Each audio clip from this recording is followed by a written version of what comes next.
They're breaking up these amazing marriage. They're breaking up that beautiful marriage. Let's watch the guy again. Hold on, here we go. Let's watch the guy from this ad. Two women are looking at each other. Did you make the right choice? Sure did, honey. Remember, what happens in the booth? Megan, when you talk over these ads, It's demented. I would have really liked to see the behind the scenes of this ad being made, you know? Like they're showing this actor, the guy, they're showing him like Willem Dafoe clips, Nick Cage clips. They're like, so you want to be kind of relatable but menacing. He's like, did you make the right choice, honey? Honey, did you make the right choice? And it's like, oh Right. yeah, your husband is dumb and an imbecile. Doesn't matter if he works his tail off to make sure the mortgage is paid and the bills are paid. Give him a break, Charlie. And is a good father to the kids. But when it comes to Kamala Harris, subvert, because that matters more. And so Okay. Yeah, I think you might be taking the wrong message from this. Yeah, I like this because It's demented. it's like this is the exact wrong message, you know, because this guy could just be like, it's not really like this, you know, these people who are married, they like probably consume the same media, they're scared of the same things, they're probably just gonna vote for the same person. He could just say that, even if it's a lie, they don't care, they just say that. But instead he's like, hey, that Nick Cage, Willem Dafoe ass husband who's like, what the hell are you doing over there? You better vote for the right. You better vote for the one he wants. You're in big trouble. It's like the exact wrong. Oh, wait, whoa. The king of late night, Greg Gutston, is talking about this too. And frankly, It's demented. shut up, Charlie. Some chick named Body Julia once is told me. here to school ya. Actress Julia Roberts is doing everything she can to get Kamala elected, including narrating a second. political ad telling the wives of Trump dudes. Wait a second, is Julia Roberts in that? I love in Erin Brockovich when Julia Roberts says her famous line, which is, It's demented. and then she goes, I'm a perfectly stable individual. great scenes. Did you make the right choice? Sure did, honey. Okay, here we go. Come on, Greg, kick it over the panel. Kat, do you think this ad will have any resonance? It's Cat. This is one thing that has driven me nuts about the left, the brand of feminism, or what feminism has become to a lot of these people for It's like demented. over a decade now. Right. Where it's just the infantilizing women, right? yeah. Like, who is this for exactly? Right. This means you think that there are women out there who actually don't realize that they can vote for who they want to vote for. I mean, Right. truly, like, I was in an actually seriously abusive relationship. Okay, I get what she's saying there. She's like, women know they can vote for whoever the hell they want.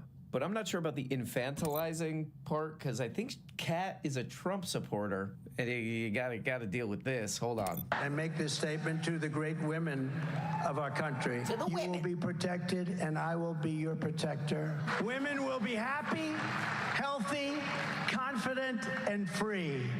You will no longer be thinking about abortion. It's all they talk about, abortion. Yeah, it's kind of a tough one to like team, you know, oh, the other team is infant. They're doing infant stuff in their marketing, their little marketing crap. You know, one of the parties has the Hulkster up there. You know, even for me, that lights up the infant part of my I used to watch that stuff. That lights up the infant part of my brain. Then you look at the other party. I just saw this. This just came up.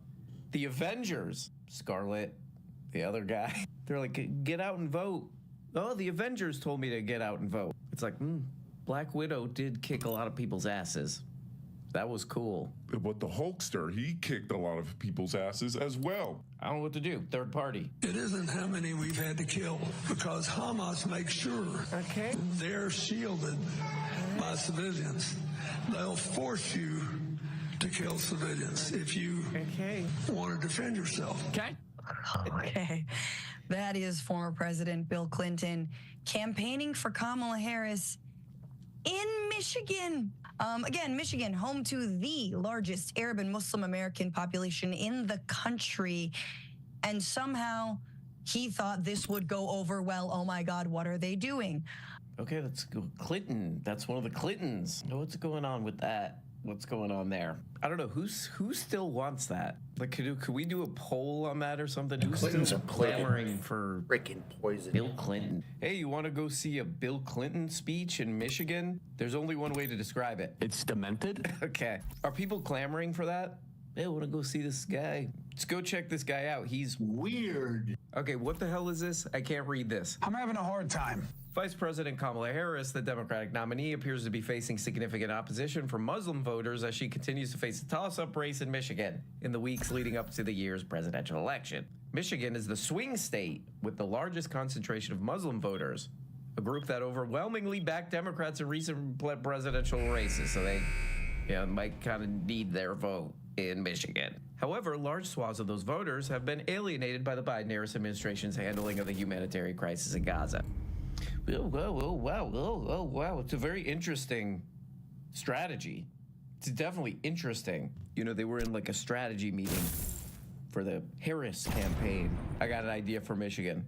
Let's send a guy nobody likes. Let's send a guy nobody likes to say the exact wrong things in that place to the people we're trying to get to vote for us. Everybody's like, oh, it's definitely an interesting twist. Oh, man. It's demented?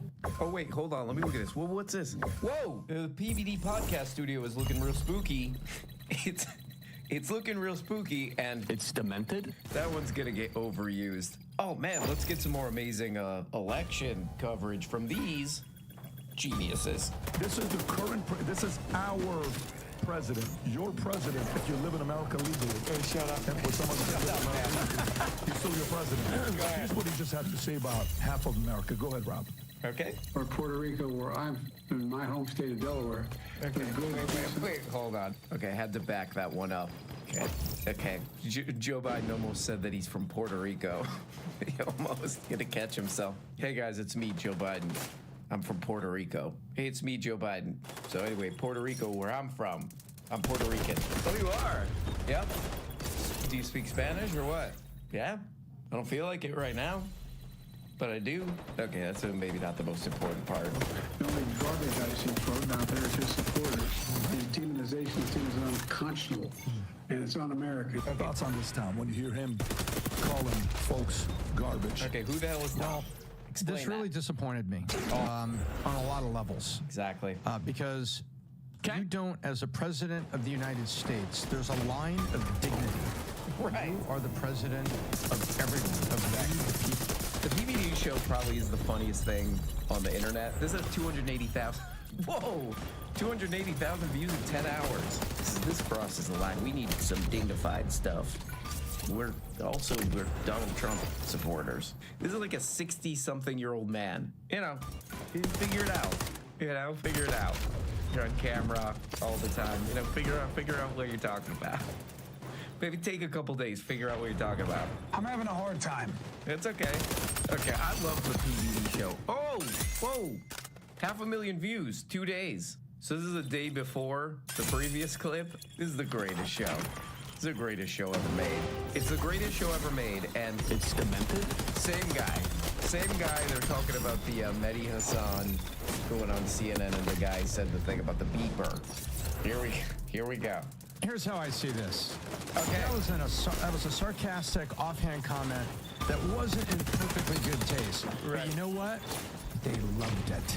They loved it. Come here Because for it the last allows step. them to be outraged, to be offended, to respond. Right, Because like you were. The right wing is just straight up stupid. Whether or not they're being critical, they just can't one-to-one together. Puerto Rico is garbage. Come on, get over it. What are you offended for? You're garbage. How dare you? They don't even realize that dumb. And then another clip, right? I love these guys. I love these guys because they keep me untamed. Okay, there we go, guys. The beautiful election media coverage. It's Friday, and there's a way we act on Friday. It's demented? Okay, enough.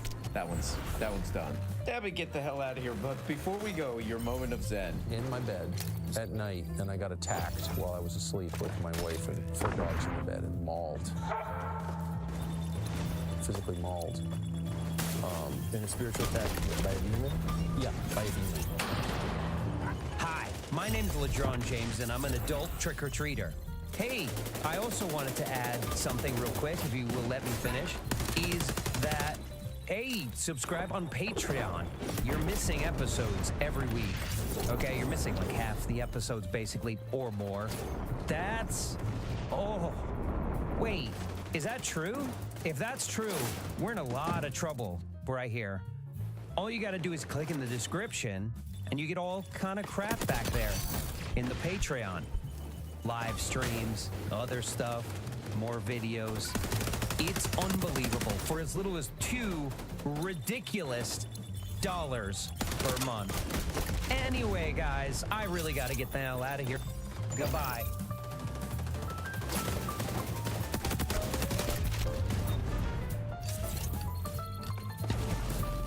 Folks, I've been making YouTube videos for 10 years now, which is a really long time, I know. But what's even crazier is I've been a YouTube viewer for much longer than that. I saw my first YouTube video in the year 2005. So YouTube has been a huge part of my life for like the past 20 years now, almost, which is disgusting. But I remember watching my first YouTube video like it was yesterday. I remember I was at my friend's house playing Downhill Domination on PS2 when our other friend James showed up, almost out of breath. He was so excited. He went on my friend's computer and was like, Guys, I gotta show you something. And show us something he did. It was called Two Girls, One Cup. He typed in youtube.com and he put on Pokemon theme music video by Smosh.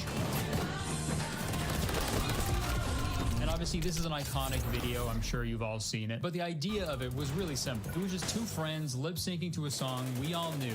They were goofing around in the video, making funny faces, doing silly bits within the music video, and like immediately I was hooked. I couldn't believe my eyes. I felt how I imagine people in the 60s felt when they saw color TV for the first time. I was like, that's possible? What? That Smosh video and the Smosh channel in general was pretty much a gateway to many more YouTubers for me to watch in my formative years. Dude, I used to watch Charles Trippy's daily vlogs. I used to watch like small Canadian YouTubers like Andrew Ravner and Shimmy Cocoa Puffs. I was a big fan of Vlog Candy. Pretty deep cut right there. Dude, this is crazy. I was watching Amazing Phil videos before Dan and Phil ever existed. That's how old I am, dude. I could list off old YouTubers I used to watch for hours, but I'll spare you. Watching all those videos had a huge impact on me, my personality, my sense of humor, my fucking job. YouTube was just so fascinating to me because it scratched an itch I didn't even know I had. It just felt so different from what I was watching at the time on TV or at the movie theater. Back in my day, we didn't have Netflix. I don't know, YouTube was just like, it was personal, it was honest, it was a little rebellious too. And to me, like, that's the best thing about YouTube. You can talk about whatever you want and make whatever you want to make, and you can find an audience and even make a career. It's crazy. And I'm sorry for this long-winded intro, but I really just love YouTube as an art form. And I think, honestly, some of the best pieces of art I've ever seen has been, like, on this website. And I want you all to know how deep my appreciation is for YouTube before we get into the topic of today's video, because I think knowing that about me will help you understand why I'm so mad. That being said, today we're going to be talking about this trend of faceless YouTube channels. And when I first heard that term, I just assumed there was a guy who was born without a face and he was just making videos, and it's hard to understand him because it's a little muffled because he doesn't have a mouth. But then I was like, no, that's silly. It must be about YouTubers who make videos without showing their faces, which, by the way, I see no problem with whatsoever. There are several YouTubers I watch regularly and I don't know what they look like, and I think that's great. But those aren't the faceless YouTubers I want to talk about. Over the past few months, I have seen countless videos and tweets from people bragging about how much money they have made from these low-effort, easy-to-run, automated, faceless YouTube channels. And I wanted to do a little deep dive into it because I thought the whole thing is just a little... Fishy, face, making it stinky. Here's an example of one. 4.1 million views equals $52,750 in ad revenue from just one video uploaded 4 weeks ago. And the beauty of faceless YouTube is that anyone can do it. And then the thumbnail here is just like an AI-generated ugly picture of Elon Musk. Sorry, that's redundant. In front of like a tiny home that's AI generated, and the title is "It Happened! Elon Musk's $10,000 house finally hitting the market." It's almost an hour long too. Holy shit. Okay, let's check it out. So Elon Musk just purchased this foldable home for $50,000. The Boxable rumor. I do actually have a Boxable, yeah. You do? Some prototype Boxable. That's down in South Texas. Yep. It's finally happening. The much anticipated $10,000 house by Elon Musk is officially hitting the market. Okay, so yeah, the intro is just some interviews and news clips about this supposed $10,000 house from a company called Boxable that Elon Musk apparently developed. The $10,000 house developed by none other than Elon Musk's company, Boxable. And for a moment, I thought this actually was a real guy talking, but it is not. Most of the video sounds very real, but there's like a few parts in it where it's just like totally fucks up and does not sound real whatsoever. Chapter 1. The vision behind the $10,000 house. Nice. A $10,000 house? So obviously I think that was meant to be dollars, right? $10,000. If they meant to say dolls though, that's super fun. Like if that's how they're measuring the size of the home. Yeah, my new crib can fit $50,000. Yeah, and I'm thinking of building a $900 garage. Thinking about it. Wanna come over to my dollhouse later? Actually, okay, thinking about it now, I guess all houses are just really, really big doll houses, so they're not wrong. But this video is such like a perfect example of all this AI content because like at first glance you're like, okay, this was made by a human, this is a person, and then like you take a closer look at the details and you're like, okay, never mind, this is a fucking robot. When someone fucks up a video, you know, if they mess up an edit or something, that's fun, that's funny, you know, oh, they messed up, that's human, I can relate to that. When a computer fucks up, you're like, what the fuck, bro? Isn't this your whole thing? Isn't this like your whole shit is like not fucking up? Listen to this next part. The first was a 16,251 square foot home. Sorry? 251 square foot home. If this was a real person doing the voiceover, that'd be impressive because he had like a quick stroke and just kept it going. That's like super professional. So anyways, I watched most of this video and it pretty much repeats the same shit over and over again about this tiny house that Elon Musk created and now lives in. But the craziest thing about this video is the entire thing is incorrect. Firstly, this $10,000 tiny home that they're talking about is $60,000. Okay, well actually, it was $60,000 to the person who made this video, and then they made $50K from their revenue, so now it's only 10. Now I get it. But also, dude, Elon Musk doesn't even live in one of these homes. He's had to like come out and make a statement on it and be like, no, I actually don't live in one of these. Like none of this is true. All it takes is like a quick Google search to learn that Elon Musk has no ownership of the company Boxable. So taking everything into consideration, I can only assume that this script was generated by AI when like some guy was just like, hey, can you write an hour-long video about Elon Musk and the tiny house that he owns? This is just essentially an hour of stock footage with an untrue script generated by AI and then narrated by an AI voiceover. And apparently this made $52,000. 52 grand for putting no effort or facts into the video that you probably didn't even make yourself. Crazy time to be alive, dude. And the cool thing about videos like this is it's only gonna get worse. Creating these like faceless automated YouTube channels, it's a very popular trend right now in like the side hustle corner of the internet. And this is never advertised as like a creatively fulfilling venture, but instead as like a rapid, easy method of making a ton of money very fast. Kind of like a, I don't know a word for it, kind of like a get-rich-quick scheme. And you know what people say about those? They work every time. And there's this guy on Twitter, he's like the main guy, he's like the head honcho of all this faceless YouTube channel shit. He's like constantly singing the praises of all of this. And his name is Devin Knupp. He claims to have made 7 figures with his various faceless YouTube channels. And he also runs this thing called the Faceless Channel Academy with over 400 students. Oh, no way. An online course? Shocker. Every fucking time. No matter how successful these entrepreneurs say they are, no matter how many millions they have, they always have a fucking course they're selling for some reason. What the fuck? It makes no sense, man. I just don't buy it. I don't buy it. If teaching courses is really the way to get rich, why are teachers so criminally underpaid? That's fucked up, man. That is so evil. Teachers out there, you gotta start charging cover. You gotta start charging those fuckers to get every day they walk into the school. You're like, also super funny that this guy's entire identity is like based around how effective it is to make money without showing your face, and his profile picture is that. That couldn't be more of a face. That goes against your whole thing, buddy. That's like if Mothers Against Drunk Driving's profile picture was an ice cold beer next to a pair of cardigans. And I looked up this guy's course. I typed in a burner email to access this information, so I can't wait to get his emails for the rest of my life. And, you know, from what I've seen from his Twitter, he does give some good resources and tips for free if you actually want to do this, which is good. That is a net positive, I guess. But there are just a few things that trouble me about the things that he is advertising. He does say that this isn't a get-rich-quick scheme. On the site, it says, if anyone tells you making money is easy, they don't give a fuck about your success. And all they care about is selling you a course. Even though a couple days ago, he literally tweeted, 30K a month can be simple. So, which is it, man? If someone tells you it's easy, they don't give a fuck. But if they tell you it's simple, they give a fuck. And there's a video that plays on this website when you enter in your information. And in this video, he claims that he can coach you on how to make a successful faceless YouTube channel completely for free. I would like you to book your free channel and profit planning session by clicking the link down below. And then quite literally immediately after that, he says that you have to spend 4 figures. But please do understand that working with us is not free and does require a 4-figure investment. So again, I ask, which is it? And remember, this is completely free.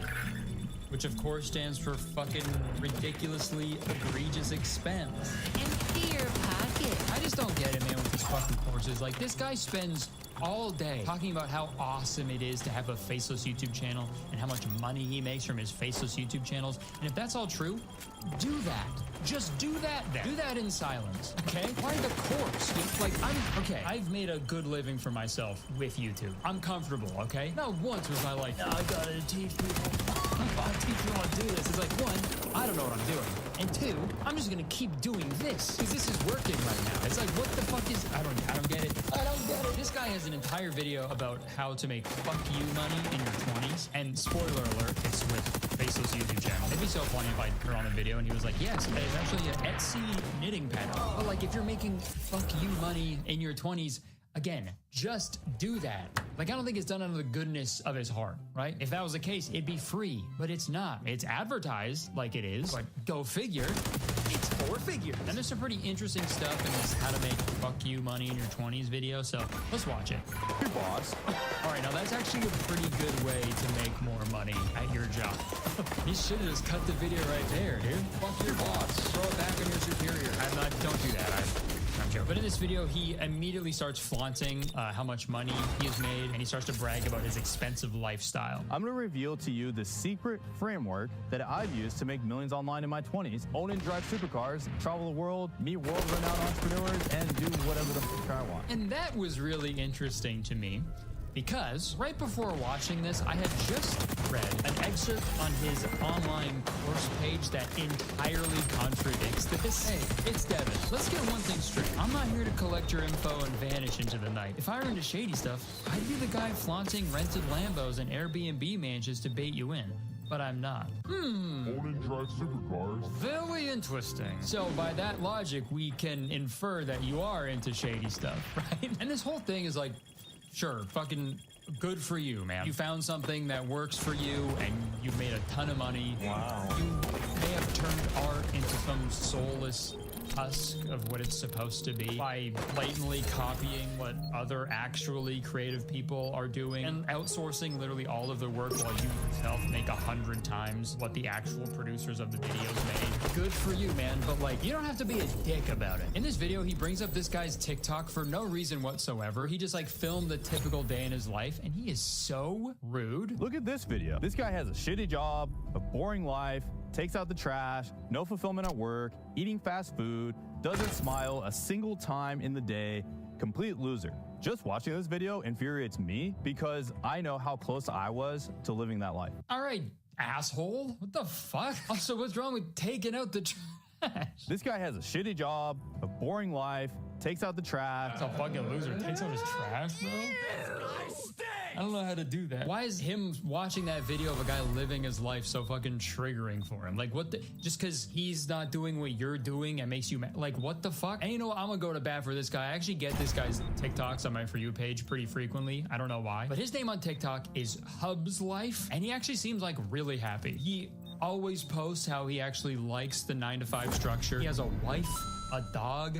They just had a baby. Dude, like, this man is living a, like, happy, fulfilled life. And what the fuck are you doing? Scamming people with your fucking 4-figure course when you apparently make millions of dollars a year. Allegedly. And also, dude, I'm like this guy's biggest fan apparently, but this Hubs Life guy, he works as a senior benefits analyst. He's in charge of making sure everybody at that place of work is getting their benefits. That is 1 million times more respectable than whatever the fuck you're doing, dude. Encouraging people to make a low effort fucking dog shit content on YouTube. Oh, nice. And I know accusing someone of like running a scam course is pretty gnarly, but to me, I feel like he already fucking confirmed it himself. Until one day, I stumbled on an ad that changed everything. This guy was showing off his Lamborghini, talking about how he made millions of dollars online. Turns out, this guy didn't come from money. He didn't take the traditional college to corporate route. Instead, he built his own online business, and he was no different from me. Dude, if Tai Lopez is your inspo, you are so unbelievably cooked. Tai Lopez! You're in my garage. Like the original YouTube scammer who is like still currently to this day scamming people out of their hard-earned money. That's the guy. Tai Lopez? This is your king? Knowledge. Way to lose like any credibility you had, bro. What the fuck? Don't listen to people like this, okay? I made a video a few years ago about Nate Garner's online course that claimed to teach people how to go viral every time. And I put it to the test, and obviously we found out it was a scam. It's never gonna work. People promise virality, it just doesn't work like that. But would it surprise you to know that this guy has the exact same fucking thing going on? He is also the owner of a program called Become Viral that claims to have the ability to make you become viral. And on the website, they advertise 4 of their most successful channels, who, may I add, are all unable to get more than 10,000 views on their most recent upload. So not too sold on the premise of becoming viral. Oh, sorry, I just saw that there's a 95% success rate. So my bad. Even on this guy's own personal channels, he can barely break 10,000 views. Look, that's not nothing. 10,000 is a lot of people, but like, I would hesitate to call those viral, right? Look at this new viral video. I don't know, man. It's just hard to take someone seriously when the anecdote on their website is, after 3 hours of copying these other people, I had a masterpiece. Just blatantly admitting to stealing other people's ideas. Good job, man. Great job. After looking through this guy's social media, it might be a good thing that he's stealing other people's ideas and opinions, because his own ideas and opinions are very bad. COVID was a scam. School is a scam. College is a scam. Social media censors anyone telling the truth. When will you realize it's all one big game? Wake up. That's also kind of a self-own, because he's not being censored. So if he's censoring people telling the truth, he's lying. Okay, sorry. We're going to move on from this guy because fuck it, there's a lot to cover with this video. But yeah, sorry. I really did not anticipate talking about this scam artist for this long. But actually, you know what? I'm going to go back. Sorry. I think scam artist was a little too harsh. This man is not an artist. For every couple of years, there's a new trend that dudes like this hop on to make as much money as unethically as they can. First, it was drop shipping, then it was crypto and NFTs. This is your ape. And now it's moved on to this faceless YouTube channel / YouTube automation shit. It's weird. These people are encouraging others to spend hours creating hundreds of shitty, lazy content with various AI tools, and then just hope that one of them gets into the algorithm so they can make some money. What the fuck is happening? Imagine if spending those hours making hundreds of shitty videos, you spend that same amount of time making one shitty video. It might still be bad, but at least it's like, at least you made it. That is much more rewarding, I promise you. I'd rather watch a bad video from a real person than like a half decent video made by a robot. But sadly, a lot of people don't look at content that way. They see one person become successful with this, and then their eyes turn into dollar signs like they're fucking Mr. Krabs. You've got this guy on Twitter, Chems. He's flexing his gold play buttons that are awarded to channels who surpass 1 million subscribers. And okay, it says here he only has 105, and that's not even him. Never mind. Scroll down a little bit. Okay, Faceless Chems, 409 subscribers. Okay, so just a little shy of 1 million. Sorry, I just claimed a silver play button for my second channel, Curtis Corner, and in his defense, when you redeem a play button, it asks you like what name you want engraved on the play button. So like he could have just claimed 1 million sub play button for one of the Faces channel he owns and then put his own personal name on it. But like still, I don't know, a little weird to not show us the actual proof of the real channels that you do own. They never show them ever, which is crazy coincidence, I guess. What is his tweet? Listen, bro, make the move. Start that YouTube business. Ask the girl out. Travel the world. Take risk. Looking in the Enjoy mirror. life. Yes. That's like a speech at the end of a coming of age movie. In this moment, I swear. Start that YouTube business. It's also so funny how these alpha male entrepreneurs have like hijacked being a YouTuber. Dude, back in my day, dudes like this used to make fun of YouTubers, man. What the hell's going on? What does this world come to? And Twitter seems like the main place where these weirdos congregate. Shocking, I know. But I've seen like so many weird things go on within this faceless YouTube channel community. For example, these 4 different Twitter accounts posting the exact same tweet word for word. A tutorial on how to make 700 YouTube shorts in 15 minutes with AI. Just too many, obviously. Another tutorial from a channel called AI Guy, where it's a fake guy telling me how to make money with making YouTube videos. This tweet, faceless YouTube channels can make you $3,000 a month. What that man's doing it there, I don't know. This is pretty cool. That's how you can afford all this bad gear. Faceless YouTube channel tutorial thread that's really just advertising a weird AI tool that lets you create an AI talking avatar. What you're seeing right now is a video created using Aprilbee's latest feature.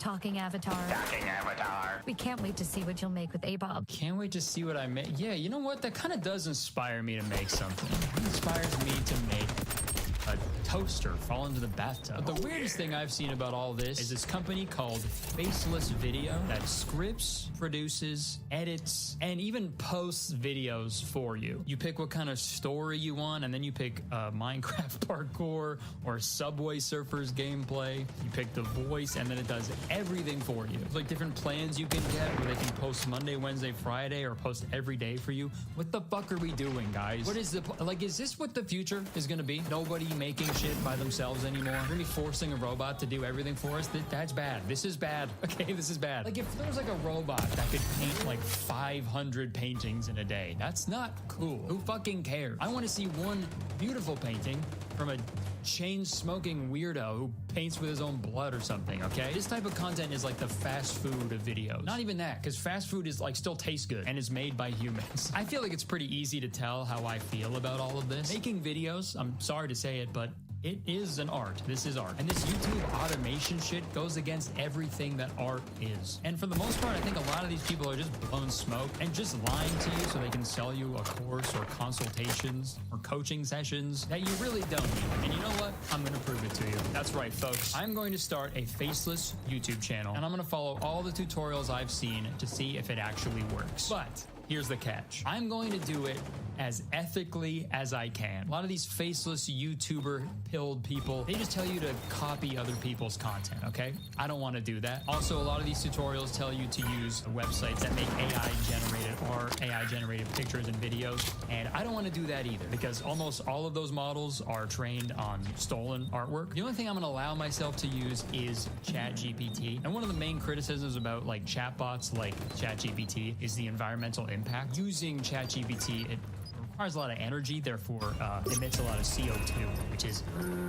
bad. So if I do end up using ChatGPT in this video, I will calculate how much CO2 I have produced personally, and I'm going to offset it by donating to a tree planting charity. And I'm going to keep a tally of all my expenses for this channel, including the trees planted. Hopefully I can make some money. Hopefully I can make $30,000 a month. So without further ado, let's make a faceless YouTube channel. All right, so I have watched and read countless tutorials on how to start a faceless YouTube channel. And for every single one, the first step is finding a niche. Like I can't just be making videos about just a bunch of random stuff. It doesn't make sense. It needs a concise, cohesive theme. So I could do videos about like food or scary stories, or history or science or a pop culture thing like Pokemon. Speaking of Pokemon, this video is sponsored by the Pokemon Company International. I've got exciting news. I would like to introduce you to Pokemon TCG Pocket, your newest free-to-start mobile adventure. I don't know if you can tell, but I've been a massive fan of Pokemon and the Pokemon trading card game for like 25 years. I also have a huge collection of Pokemon cards as well, so I am incredibly excited to talk to you about Pokemon TCG Pocket. With Pokemon TCG Pocket, you get all the fun excitement of the Pokemon trading card game, but now you can play it anytime, anywhere, right on your mobile device. In Pokemon TCG Pocket, you can unlock 2 free packs daily to expand your collection and collect them all. And whether you're a collector or a casual fan, or the super competitive type, you can personalize your deck with unique customizations, adding a touch of flair with a variety of options. And Pokemon TCG Pocket unveils an extraordinary feature. Exclusive, immersive cards that open the doors to the beautifully crafted world of Pokemon that lives beyond the card frame. Personally, one of my favorite things about the Pokemon card game is the iconic design and artistry behind the cards. And this feature provides a groundbreaking opportunity to step into the artwork and witness the magic up close. But that's not all. The game revolutionizes the classic battle mechanics, offering a streamlined system that's a breeze to pick up and a blast to play. Whether you're in for a quick skirmish or a strategic showdown, it's the perfect blend of simplicity and excitement. So what are you waiting for? Tap the link, claim your 2 free packs a day, and leap into the world of Pokemon TCG Pocket. Thank you so much to the Pokemon Company International for sponsoring this video, and I hope you guys check out Pokemon TCG Pocket. Back to me. Welcome back. While you were gone, I think I decided on a niche for my faceless YouTube channel. I didn't know exactly where to look at first, but I figured if I was going to do this for real, if I was going to get in the mindset of a faceless YouTube channel owner, I was thinking, like, why do they do this? Why do they get into this? And obviously the answer is money, cash. Okay, so if I'm going to do this, I want to try to make as much money as I possibly can. Okay, that's why we all make videos. That's what this is all about. Okay, so I looked up the most profitable niches on YouTube in terms of like ad revenue, and according to this little diagram from a random website that could very well be just lying to me, apparently real estate is the most profitable by like a landslide. I don't have a choice. That's what I'm going to do. Okay, I'm going to talk about real estate. I'm going to talk about houses. So now that I have my profitable niche, I need an actual YouTube channel. For my channel, I need like a good name. I feel like when people start a business and they don't know what to call it, they just put the word of the thing they do and then "we" at the end of it. Openly, Grammarly, Talently, Brainly, Scopely, Leafly, Lunchly. Like, it clearly works. So maybe I'll do Housely. Housely, does it exist? Shocker. Of course it fucking exists, dude. Homely. Homely.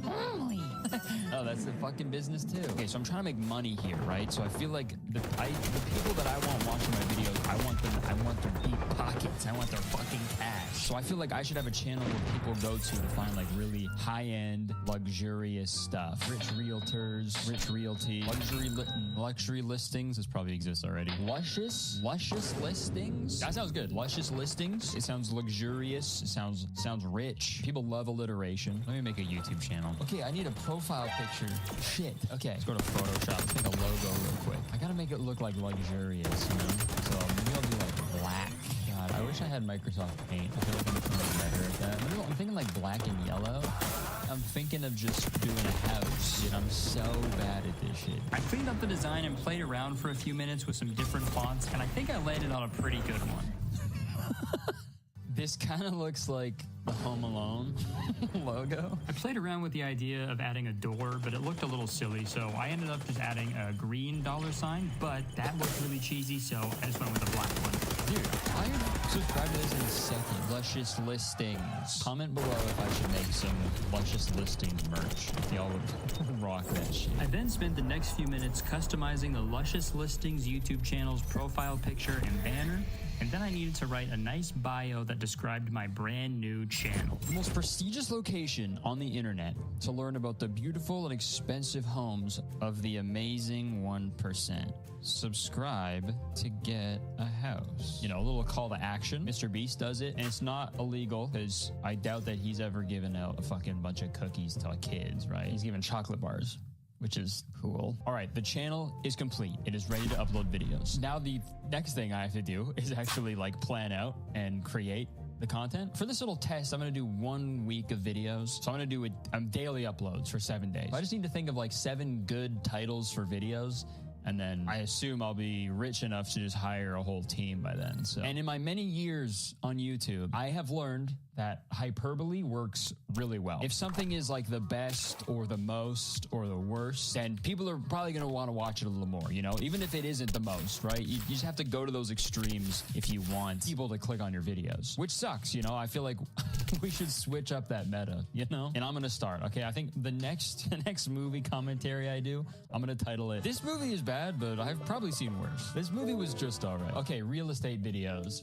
Easy. First off, we could do top 10 most expensive houses in the world. That's easy, right? Maybe like the most interesting houses in the world. If we did like the most beautiful apartments in the world. You know, there's that trend on YouTube of like secret rooms, you know, unexpected stuff. So if we did like the most unexpected interiors. And maybe we can do a goofy one, right? The most like ridiculous houses. Maybe like coolest basements. And then maybe we'll switch it up. Maybe we'll do like an educational one. Maybe we can do like the best way to save money to buy your first home, you know, because that's like a little different from the other videos we could compare and contrast. Okay, perfect. That's 7 ideas. Okay, folks, we've got the channel. We've got some planned out video ideas. Now for the most important part, making the videos. First off, I need to script these videos. This Devin guy, he says to outsource literally everything, but also at the same time, most of the other titans of this industry, they tell you to just do everything yourself, but use AI to make the videos. But I am curious to see which method works best, like completely outsourcing everything or just like doing it yourself. So I think for one of these videos, I'm going to completely outsource all of the work, and then we can compare that one to the ones that I make to see how they perform, if there's any difference. So I'm going to outsource the first idea I thought of, which was the top 10 most expensive houses. I found this guy on Fiverr. Fiverr, I hardly know her. He has some good reviews, so I asked him to write the script for that video. I also don't have that much time for this experiment, so I ordered a rush 1-day delivery. Yeah, that was a little extra. So pretty much just to write the script alone, I'm already like $500 in the hole. And that's not even including the cost of a voiceover actor and a video editor. So sick. But I'm not worried about it, all right? Because I'm going to make $30K a month with this channel easy. Sorry, simple. And for the rest of these videos, I'm going to get ChatGPT to write them. And then I'll calculate how much CO2 I produce, and I'll make a donation to offset it. So regardless of each one, I'm going to be in the hole. You know, you got to spend money to make money, man. And the more trees we plant, the more that can be cut down to make some fucking paper, dude. All right, let's go grab a robot by the neck and force it to write some scripts.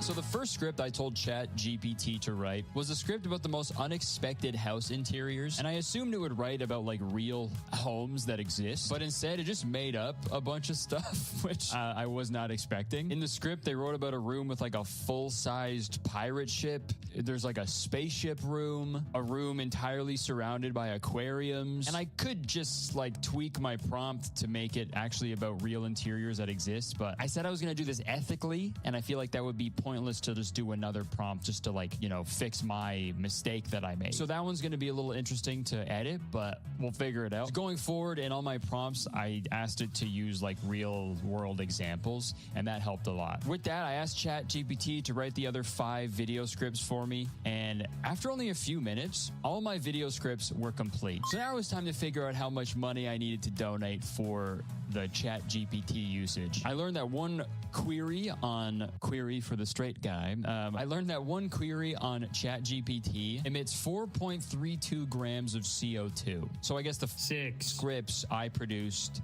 emitted 25.92 grams of CO2. And these are pretty big pieces of text I had to generate, so I don't know, I guess let's go ahead and like double that for good measure. So we'll say around 51.84 grams of CO2 emitted, okay? I don't know if that's accurate, but I'm gonna guess that. And sure, let's round up. 52 grams, okay? 52 grams of CO2 to make all these scripts. And just for comparison, boiling an electric kettle emits 70 grams of CO2 into the atmosphere. So this is pretty crazy that it's that close. After I found that out, I then had to find out how much CO2 a tree absorbs in its lifetime. And apparently it's 25 kilograms a year, which is a lot. That's pretty crazy. So realistically, I just have to plant one tree and I'm chilling. But that felt a little wrong. Like it didn't feel like enough. So I planted 20 trees, okay? Because I don't want to just offset it. I want to make sure that's like I'm doing more for the environment, right? So yeah, read and weep, 20 trees planted. Now I don't feel so bad, but I'm going to feel bad if I ever use an electric kettle from now on. So that's cool. Thanks to ChatGPT, I now have 6 of the 7 scripts completed. My other one is currently being written by the nice man on Fiverr, which I will then hire a voice actor to read it out. And speaking of voiceovers, I need voiceovers for my other 6 ChatGPT scripts. Text-to-speech has been around for years, so I don't really feel that weird if I use it, right? Like, do you think Microsoft Sam still exists? Can I use him? My name is Microsoft Sam. With a little digging, I found a website that does free text-to-speech with a bunch of different voices that actually doesn't use any AI, which is cool. And I still think it sounds pretty real. Don't you think? Some of the voices are pretty weird, though. My feet It would be funny if I use those voices, but I'm not trying to be funny. I'm trying to make fucking money, dude. So I spent a few minutes copying, pasting every script into the text-to-speech website, and after about a half hour, I had all the voiceover segments for my video done, and they sound pretty great. Hey, everyone. Welcome back to the channel. And now for the hard part. I need to edit these videos. Again, I'm outsourcing one of them, so I only have to edit 6. So let's try to edit one really quick. Hey guys, welcome to the editing studio suite. Sweet. So I've got this audio clip here. This is the interiors one. It just made up rooms that don't exist. So this is going to be a little hard to edit, but this is what it sounds like. Hey, everyone. Welcome back to the channel. Today, we're diving into something truly special, interiors that will blow your mind. This sounds incredible. So I think this is just going to be a process of me. Just a lot of stock footage, pretty much. Now, I do have a subscription to a stock video site already for my videos. I use Storyblocks. Not sponsored, by the way. All right, so for this first clip. Hey, everyone. Welcome back to the channel. Sounds like that video of those kids. Everyone, we have an announcement to make. Stop bullying. Let's get a guy waving. Yeah, this is perfect. Hey, everyone. Welcome back to the channel. Today, we're diving into something truly special. Diving. See, all you gotta do is just take a word that they say and just do like something that doesn't relate to the video topic. Today, we're diving into something truly special. I'm gonna be honest, it was really tedious. It was just downloading stock footage over and over again, and I was immediately super bored. So I had to keep putting in little things that would make me laugh. And if you thought that was cool, just wait. It's really funny to have the same clip of this guy just waving. Like, this is the guy doing the voice. This next one is wild. So I was having a tough time finding the right pictures to match the made-up rooms created by ChatGPT, so I ended up finding some pretty weird ones. Make you feel like you're walking through an enchanted wood. The walls are covered in moss, and there are hanging lanterns that cast a soft, warm glow throughout the space. I watched the rough draft of the video, and I realized it was missing something crucial at the very beginning. So I thought of something really fun to sort of grab people's attention really quick if they stumble upon this video. So let's check it out. Hey, everyone. Welcome back to the channel.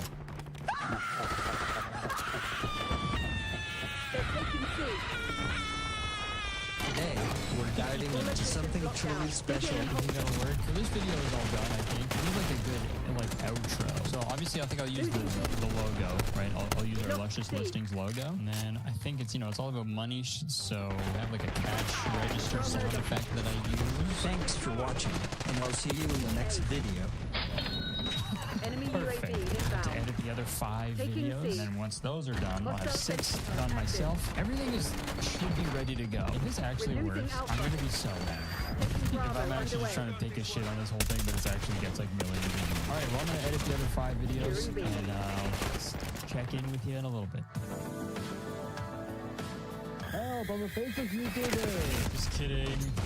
So I spent the next few hours editing the next 5 videos that I needed to edit by myself. And this took a lot longer than I thought it was going to take. It was essentially just downloading stock footage for hours and then just putting in some text. So it was relatively easy in terms of like the actual editing I had to do. But it took me so long because I was genuinely so bored. When I edit my own videos, it takes a long time still, but like I don't notice that it takes a long time because I genuinely like love what I do and I enjoy making the videos I make. I am not passionate about real estate whatsoever. So editing these videos was like pulling teeth. Honestly, I probably rather would have done that. Would have been more exciting. When the videos were done, I put them into CapCut so they could have those captions that all the other channels use. The captions I did had emojis on them, so that's fun. I also had this like Ember effect on all of them that I saw another faceless YouTube channel do because everyone tells you to just copy other people. So that's what I did. But after hours of boring, tedious editing, my 6 videos were complete. I then made some thumbnails for all of them and scheduled them to upload next week. So all in all, I probably spent like 5 hours in total. Not really an insane amount of time for me because I don't do shit ever. But these faceless YouTube channels are advertised as side hustles mostly. These things you can just have running automatically while you just like sit back and chill. But like 5 hours, that's like a big ask for people who have like a full-time job. But again, all it takes is just one of these videos to go absolutely viral, dude. And I'm rolling with it, bro. My first upload was set to go live on Monday, October 21st. And then every day, another one of my videos would go live. So I uploaded my completely outsourced video as the final upload on October 27th. So let's see how these videos perform.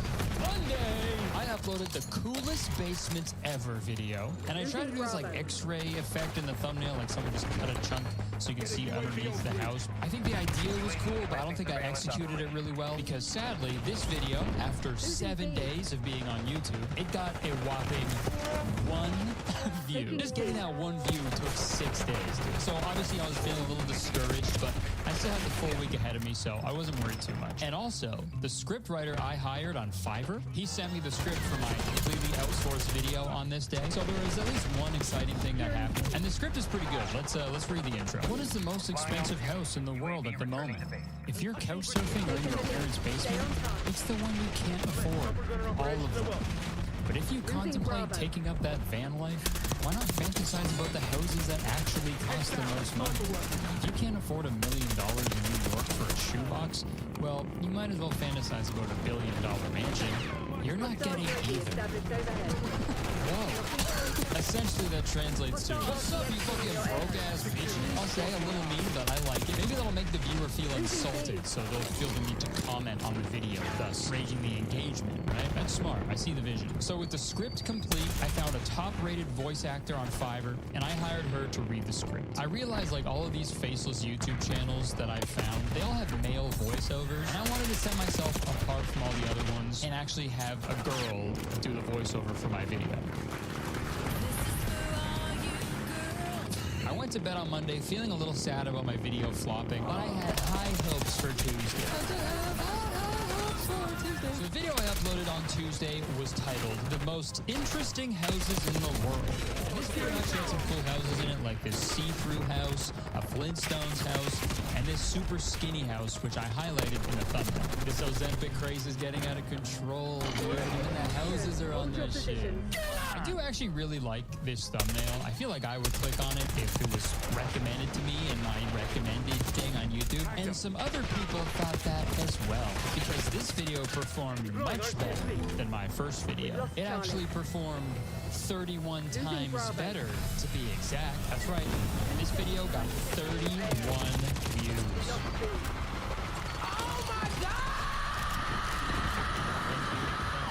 So do I buy my supercar now or what? 31 views equal to about 0.7 hours of watch time. The average audience retention of this video is also 25%, which is fucking unbelievable based on how bad this video is. But regardless, I was stoked. If you guys are curious, the requirement for a YouTube channel to become monetized is 4,000 hours of watch time and 1,000 subscribers. So after this video, I was only 3,999.3 hours away and still 1,000 subscribers away. It sucks though, because even if I get to that, that's just when I am allowed to start making money. It's like it's not like I'm gonna make money immediately, right? Could you imagine if like a real job was like that? You get hired at like Taco Bell, but you gotta make 400 crunch wraps and serve like 1,000 Baja Blast before you can even start to get paid. Anyways, these 30 views actually got me pretty excited. There was some pep in my step. And to top it all off, Tuesday night I received the voiceover from the Fiverr Queen,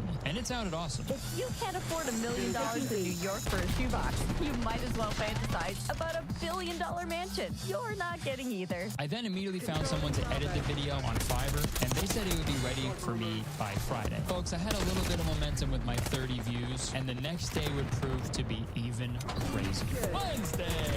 So I haven't mentioned this yet, but watching Devin's How to Make Fuck You Money in Your 20s video really inspired me. You know, he's talking about how faceless YouTube channels allow you to live freely. You know, you get supercars, travel the world, you know. And I wanted to experience that lifestyle, okay? So I spent the entire week in beautiful New York City, and I stayed at the iconic Plaza Hotel. I definitely did not already have this trip planned for months. And I obviously didn't want to stay at the Plaza for like my entire life because of Home Alone 2. Yes, in the news, celebrity Ding Dang Dong stay at the world-renowned Plaza Hotel. Yeah, I just booked this trip on a whim because I'm a successful faceless YouTuber. Maybe not yet. You gotta live the life you want. Okay, not the one yet. So on Wednesday, I uploaded the most beautiful apartments in the world video while we were going on a walk through Central Park. I even saw the big building that houses one of the most expensive apartments in the world. In fact, I learned from editing that very video. And as I walked by all the talented New Yorkers selling their original artwork in the park,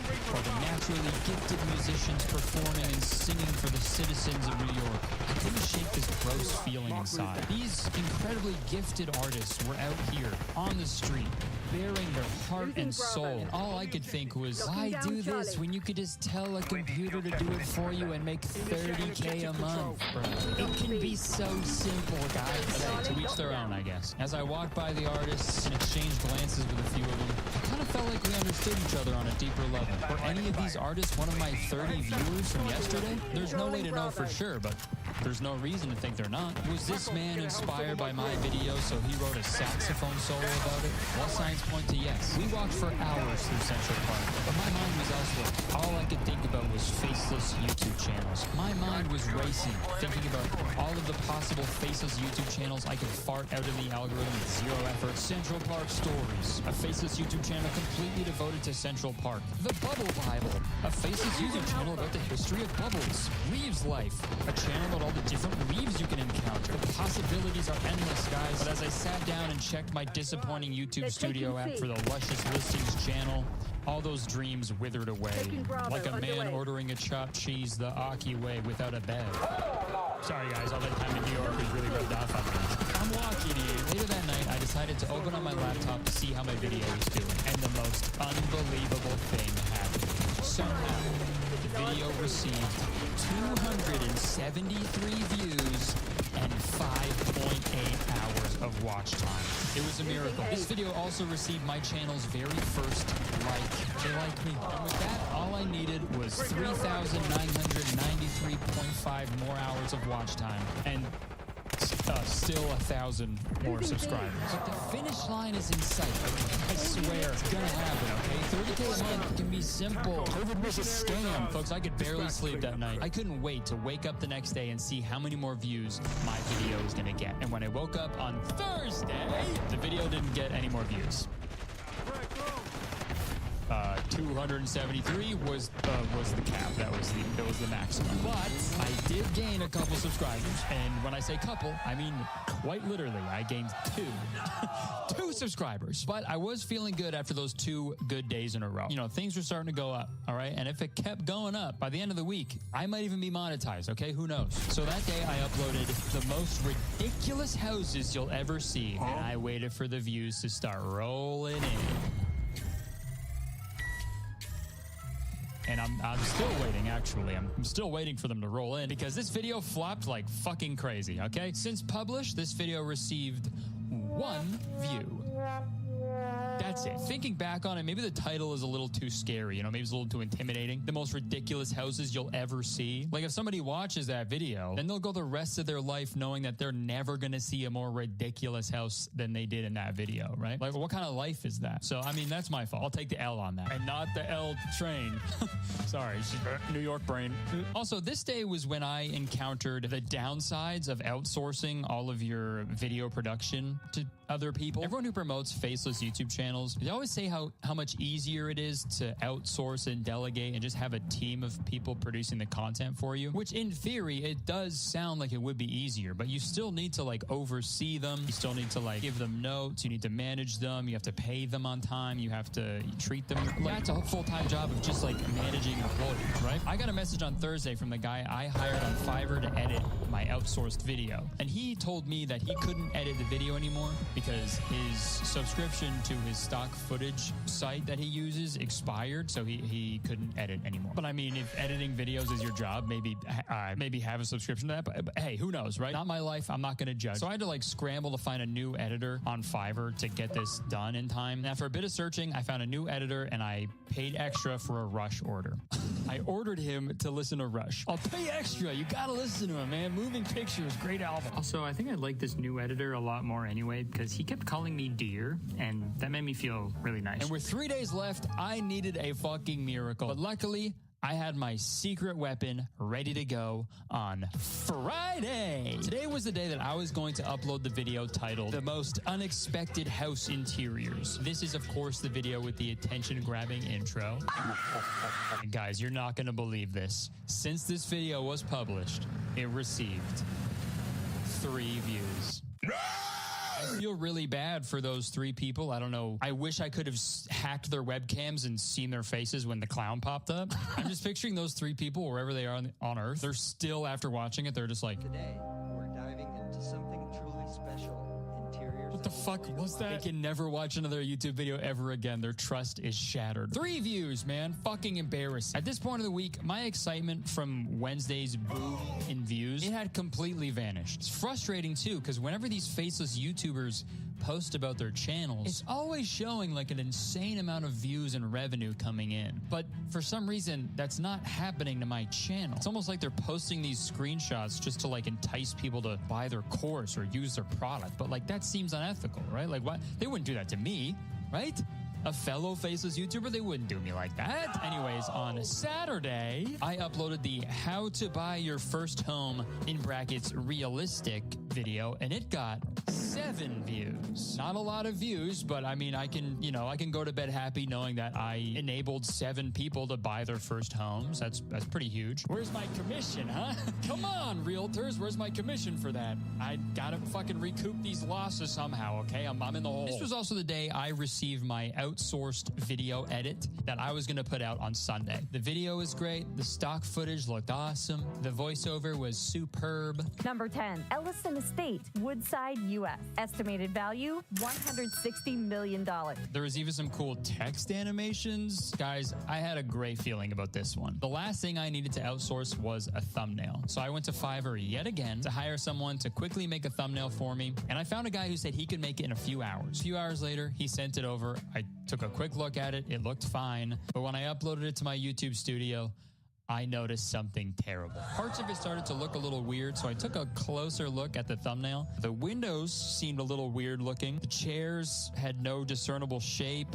This pool shape is insane, and there's like no front door, really. I hate to say it, but this thumbnail was made with AI.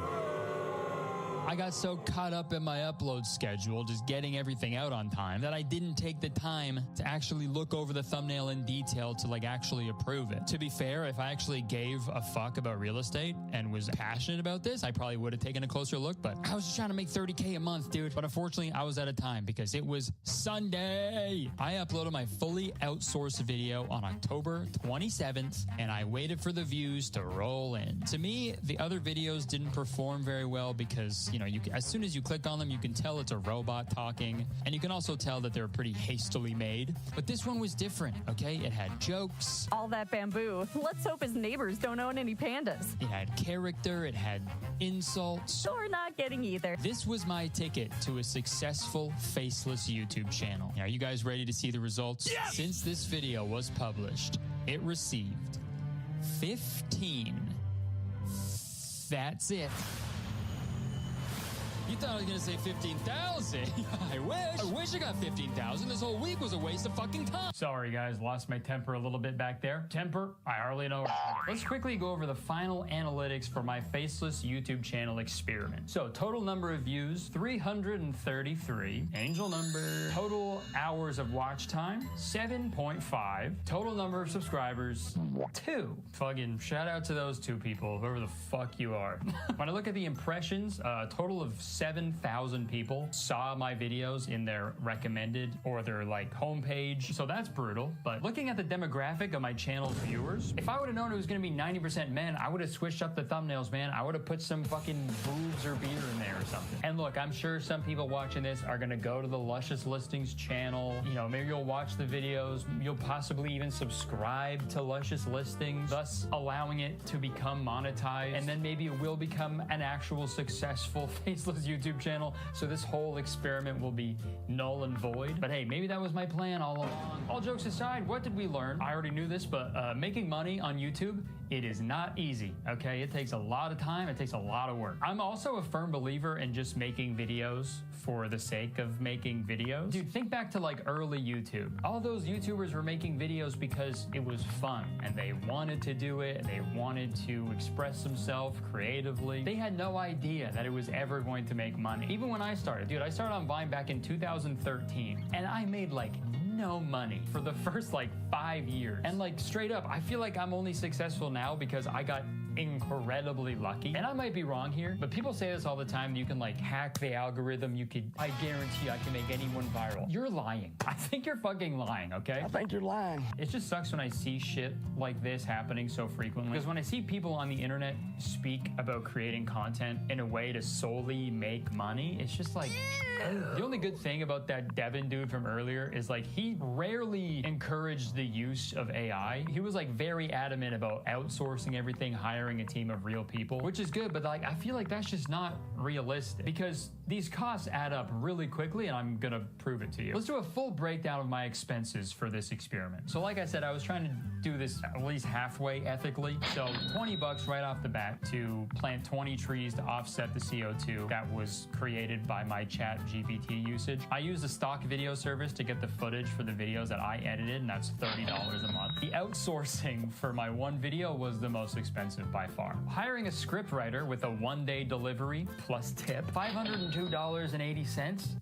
Is a little steep. Hiring a voice actor to do the voiceover with a one-day rush delivery plus tip, $374.28. Video editor plus tip, $101.04. Pretty good deal for what I got. And then finally hiring a guy to make a thumbnail with fucking AI for some reason. That was $15.30. I didn't tip him.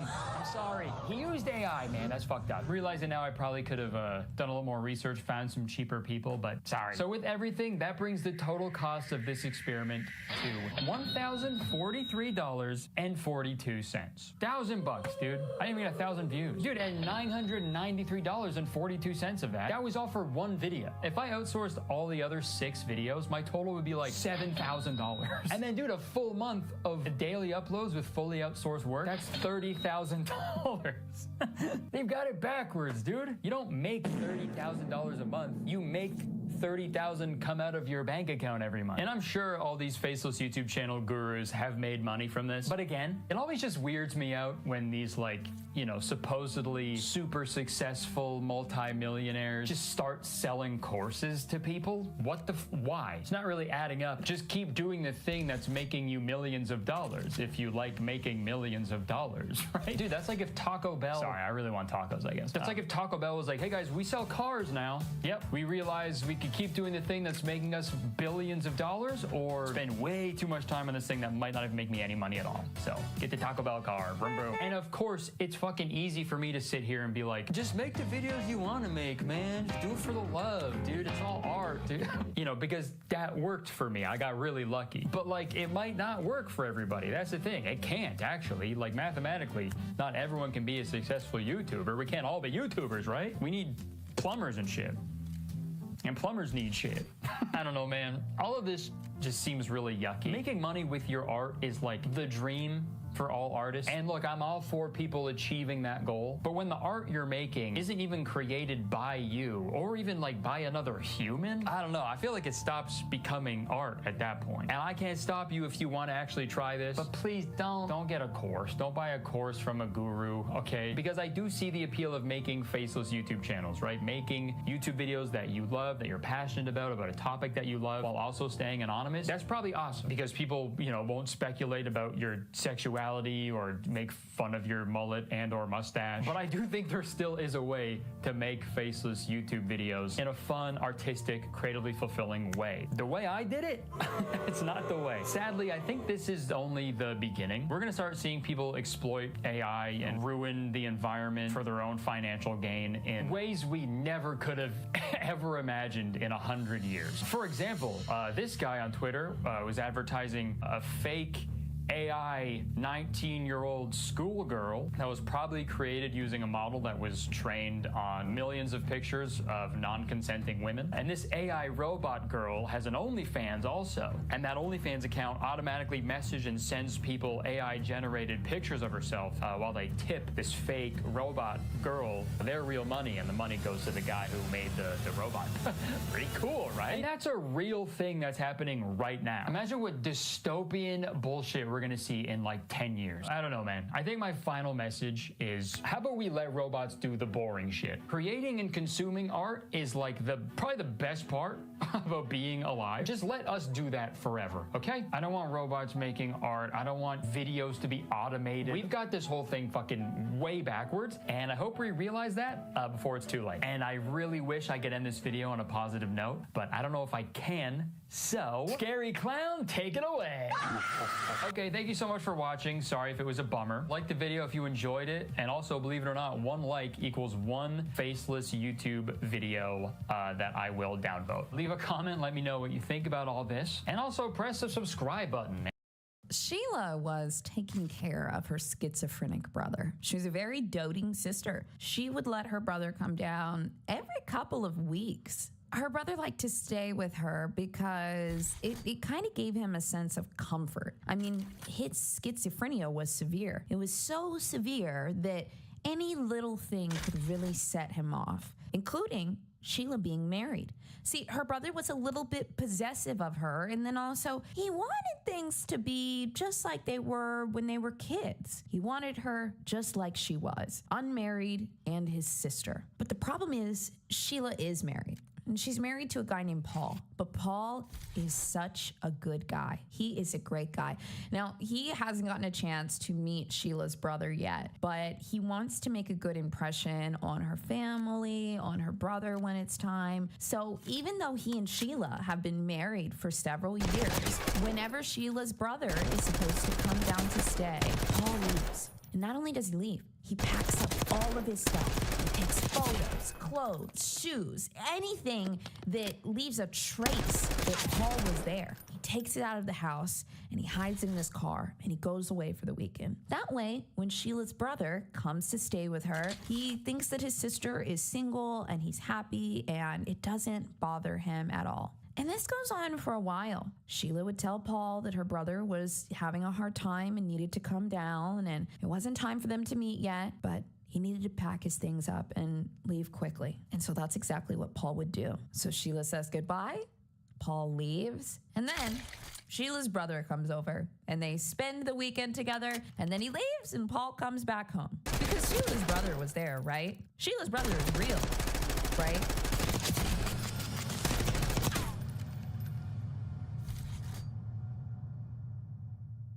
Welcome back. It's another week. It's another Sinister. This week's story has been covered quite a bit because not only will Sheila not stop talking about literally nothing, like when she speaks, she just speaks in circles. It's actually crazy. But this story is so insane. I'm just gonna fast forward you a little bit to something that happens at the end, but it's fine because you're gonna be like, how did we get here? Can you imagine if your murderous ex-girlfriend decides to represent herself in court, and because of that, when you're a witness, you have to testify, and now you're getting cross-examined by your own murderous ex-girlfriend on the stand over a murder that she committed? Like, I could not believe this. When I was looking at this, Sheila Davalloo ended up representing herself in court, and she walked up to her ex-boyfriend. I mean, she's like picking up papers like Leslie Abrams, and she goes, "Good morning, Mr. Sessler." Like, that wasn't her ex-boyfriend. I can't believe it. I cannot believe it. But I don't know if that makes any sense to you. Let me tell you the whole story. And let me tell you the whole story. I literally cannot believe that. Good afternoon, Mr. Sessler. Oh my God. All of this to say, listen, every episode of Sinister is absolutely wild, okay? It's wild. But I really mean this when I say Sheila Davalloo is one of the most dangerous people that I have ever talked about on this channel. When she decides that you have to go, all hell breaks loose in her mind. And she cannot and will not control it. God, she's a fucking nut job. Okay. Squarespace is an all-in-one platform to help you create a website for your dream business. Whether you're selling products, courses, or just writing a blog, Squarespace has everything you need to get your website up in just... Why not? Do it. Let's go. So Sheila Davlu was born in Iran, May 11th, 1969. There's not a lot of information about her past or, you know, her home that she grew up in. But what we do know is her family emigrated to the United States during the Iranian Revolution. There could be a multitude of reasons why they decided to move, but it was a pretty turbulent time in Iran. And also, look, when people have set up a life for themselves in their home country and out of nowhere, they have to move and relocate to a new place, set up new businesses, protect their family, like adopt this new culture, adopt this new language, all of this. It can be very, very frustrating for parents, but then they also feel like they really need to be strong and take care of their kids, but they're honestly getting beat down every day by this massive change in their life. So, like I said, there's not a lot of information. Was it a wonderful, happy childhood and they're like, oh, great, we're here? Or was it a really big culture shift and that created some turmoil in the household? I'm not entirely sure, but because that happens pretty commonly, I want to like leave that piece of information there. So Sheila was born in Iran, but, you know, she moved to New York and she assimilated into American culture like pretty quickly. Like, this was Sheila's thing. She was studious, she got straight into school, she started making friends. New York worked for her. Her family very much supported her education, they supported her relationships. They actually wanted to elevate Sheila like, you are smart and you are capable and you have all these opportunities and you can do all of these things. And she really did seize the opportunity. She was a smart girl. While Sheila is in high school, she ends up meeting her first love, a guy named Fareed. And then she actually ends up marrying him shortly after. So she married her high school sweetheart and then just got swept right off into college. Oh, this sounds like such a normal upbringing. You know it's not gonna be. So next, she goes to the University of Stony Brook and she gets a degree in biochemistry. She was a smart girl. That's like one of those subjects that like I don't even touch unless I'm trying to prove myself. Like that's a subject that I would pick that I know I can't do, but I know everybody be like, wow, biochemistry. Like, she was a smart girl. Not only that, she then afterwards went to New York Medical College for her graduate degree. She was dedicated. Okay. Now, this is where things start to shake up a little bit. Sheila is good at doing schoolwork, even though, you know, some of us might argue it can be a little boring, right? It's a little repetitive. It's not, you know, it's you're studious, right? It's not supposed to be fun. But she needs a little bit of fun, and she's also not getting it in her relationship. She was bored. I think that's really important to say because this pattern of her getting disillusioned with the relationship and just feeling bored and then acting out will come up multiple times. But in this case, where Sheila was bored, she ends up meeting this other guy, and his name is Paul Christos. And Sheila lays it on thick with Paul. But she not only lays it on thick with Paul, they start a little relationship, they start hooking up, and she never tells him that she is married.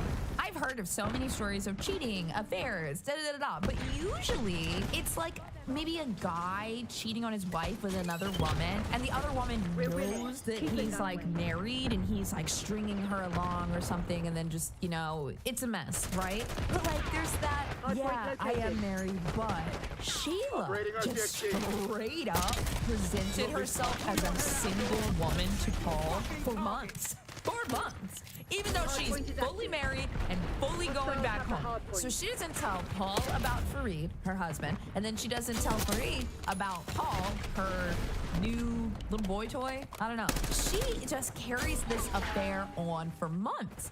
I'm like, did she get some kind of high out of the deceit or something like that? I don't really know what her goal was, but ultimately Fareed finds out and he's like, no, you gotta go. Like, we're not doing this. So he divorces her. This is music to Sheila's ears because now she's out of this relationship with her husband and she's free to fully pursue Paul. And she does. But she she still never tells Paul that she was married and the whole time it was an affair. This is some of the most just blatant deceit that I have ever really seen in a case. Sheila does what Sheila wants, and Sheila is a liar.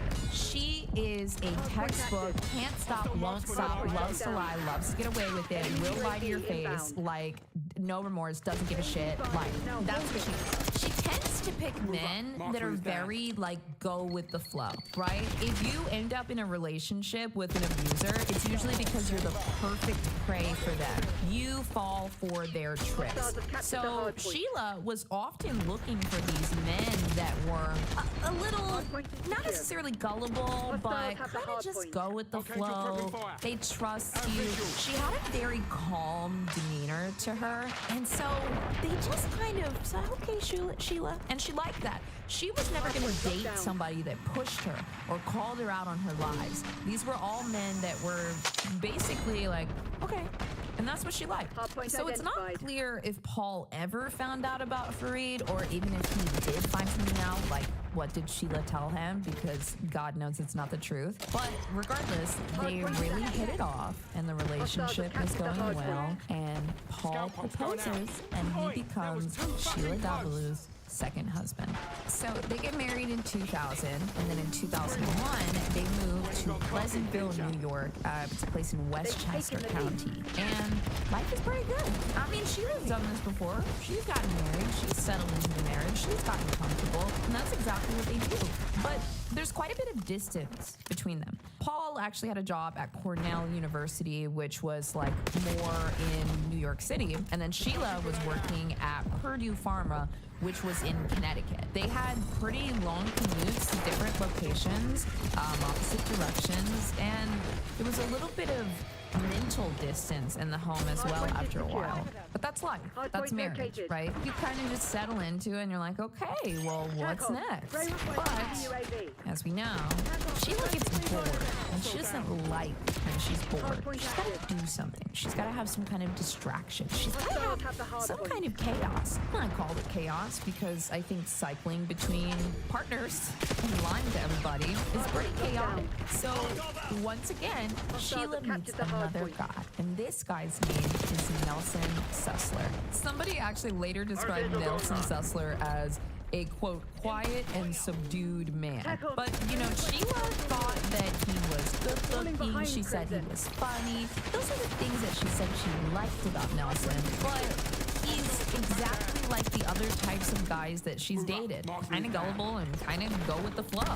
She likes that. This is her perfect prey. Something that she likes to look at that can be easily manipulated. Sheila meets Nelson at Purdue Pharma, the place that they work. They're co-workers, but kind of in, you know, different areas. At this event that they meet up at, they hit it off immediately. I mean, to the point that they started a sexual relationship pretty much right away.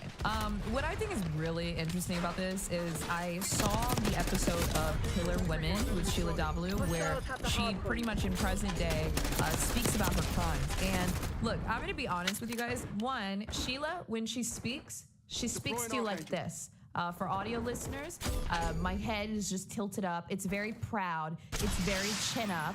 It's looking down at you, like looking down her nose like a friggin' barrel of a gun, like you're a vermin, like you're nothing, you're an insect. That's how she looks at people when she's talking to them. She's like, yes, yes. And also, she has a couple of other strange behaviors. Just in the way she speaks, she's just very much talking in circles, never can answer a full question. It seems kind of like she's trying to always find her words, but her head is always tilted up. All of this to say, Sheila doesn't have any game. I don't know how these two like hit it off. I don't know if Nelson was just physically attracted to her or what, but I really mean this when I say it, and I hope somebody that has seen this episode of Killer Women can back me up. She's a very strange person. I have seen a lot of different mannerisms or behaviors. Sheila Davalau is like, if I met her and I spoke with her for 30 seconds, I would be like, oh, what is that? Ew, oh, whoa, whoa, whoa, whoa. Like, it's just very strange demeanor. So they meet at this event, and Nelson's like, yes, I like you. And Sheila's like, oh, I really like you. And they start a sexual relationship. But just like in the previous full-on affair, Sheila doesn't tell Paul about Nelson, and Nelson doesn't know about Paul. New guy Nelson doesn't even know that Sheila is married. So Nelson and Sheila had been involved for a couple of months. How she manages to hide these relationships from her partner is just crazy. I mean, it kind of just goes back to the types of guys she picks. She wants guys that are easy to manipulate. If you are a person that is easy to manipulate, too empathetic, or too trusting, these people want to eat you alive, and they are looking for you. So Sheila kind of feels like Nelson's just eating out of the palm of her hand. She's got these two guys. She's got all this attention. She's getting one over on her husband, getting one over on Nelson all the time. Ha ha ha ha ha. And then Nelson gets a girlfriend, but not just any girlfriend. He starts dating Annalisa Raimundo, and she's a pretty little thing. Anna is the type of girl that you are immediately intimidated by because she's wifey material. And not in the way that Sheila has done it. Yes, Sheila's been married twice, but she did it by manipulating these men. And she knows it. It wasn't even authentic. The love had died. It was just gone, you know? But Annalisa Raimundo, this was a girl that when you meet her, I mean, literally, you want to take her home to your mom. You want to take her home to your whole family. She's somebody that you're like, oh, I could see myself being with you for 20, 30, 40 years. And this was evident because Nelson started dating her, not just hooking up with her like he was with Sheila. He started dating Annalisa Raimundo almost immediately. Also, get this, Annalisa wasn't just wifey material. She was also a Harvard graduate. She was pretty athletic. She liked to take care of herself. She was 32 years old, and she was an executive at the pharmaceutical company. So she's got a high-up position. She's got this beautiful waterfront condo. She is incredibly intimidating to somebody like Sheila, who is just really empty at her core. And Annalisa is somebody that loves life. People love to watch her live life. People like to be in her life. People love to support her and cheer her on. They're happy for her, and she's happy to be here. And that makes Sheila so angry. And not only is she resentful for Annalisa's zest for life, but also now she's dating the object of Sheila's affection. Now, it's unclear how quickly Nelson actually asked Anna to officially be his girlfriend, but there was a period of time where he was seeing Annalisa and he was seeing Sheila. This was a pretty turbulent time for Sheila because, unlike her, Nelson is actually a little bit more forthcoming that he's seeing somebody else and seeing where things go. Sheila doesn't want to lose him, so, she kind of just, plays along. But some really strange things start happening. Anna is just charming Nelson left and right. He cannot take his eyes off of her, and Sheila wants the attention back. But she's a manipulator, so she's gonna play dirty a little bit. Sheila ends up finding out a way to hack into Nelson's voicemails at work. Like, she's figured out a number to dial or something where she can call in and listen to his voicemails. Remember, this is like the early 2000s. They work in an office together. She doesn't need his cell phone for this. But she kind of starts listening to his voicemails on a regular basis. No big deal.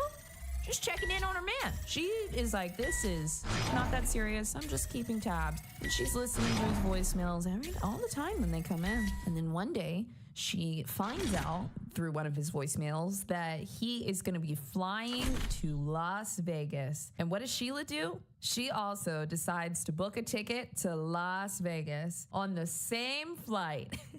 And she shows up at the airport and she finds Nelson and just plops right down next to him like, oh my God, what are you doing here? And he's like, oh, Sheila. And she's like, how crazy is it that we're on the same flight? She was so desperate for a morsel of his time that she booked a flight so that she could sit next to him and chat with him on the plane for a couple hours and act like it was a coincidence. I know some of y'all have ended up at a party or the mall or somewhere like on accident, like, oh my God, what are you doing here? But going to the airport, buying a ticket and pretending like you weren't listening to his voicemail is fucking insane. It's absolutely insane. So Nelson, once again, he doesn't pick up on this as being weird at all. Like, she's got her weird reason why she's going to Vegas too. Like, you know, he's just like, oh, okay. But in retrospect, in the context of everything that's about to happen, this is just an insane detail. Supposedly, her showing up at the airport doesn't scare Nelson. However, he was already inching towards, hey, I want to be with Annalisa, so we need to cut this off. And that's exactly what he does. He breaks things off with Sheila Davloo because he wants to fully commit himself to Annalisa Raimundo. This really kickstarts an obsession for Sheila. She cannot handle the rejection. She also is like, I'm the one that's always in control. She's the manipulator. That's why they're manipulating things. They want to be in control. And now she has lost the guy that she's interested in, even though she has her fucking husband at home, and she's lost all control. She doesn't want to be second best, but Nelson and Annalisa, they are already moving on. They have moved in together, and Sheila finds out that Nelson went with Annalisa to one of her family members' weddings. It is getting serious, and the door is about to be completely shut for Sheila. Things were going so strong for Nelson and Annalisa until one night they were supposed to meet up with a couple of friends, and neither of them show up. The friends are calling Anna over and over again, and this is just so unlike her, but she's not answering. And then the next day, they find out exactly what happened. On November 8th, 2002, a 911 dispatcher gets this very strange call, and it's this woman that answers. It says, "Hello, I think a guy has attacked my neighbor. I don't know her name, but she's my neighbor. She lives in 105. I saw a guy go into her apartment." Even the way this person was speaking sounded almost unnatural, and their claim was very strange. The dispatcher is like, you saw somebody go into your neighbor's house, and he said, yes, I saw him, he attacked her. And then a little bit later, they just hung up. But this mysterious caller gave an exact location. They said which apartment number it was, and so of course the police have to show up. And they show up to an absolutely brutal scene.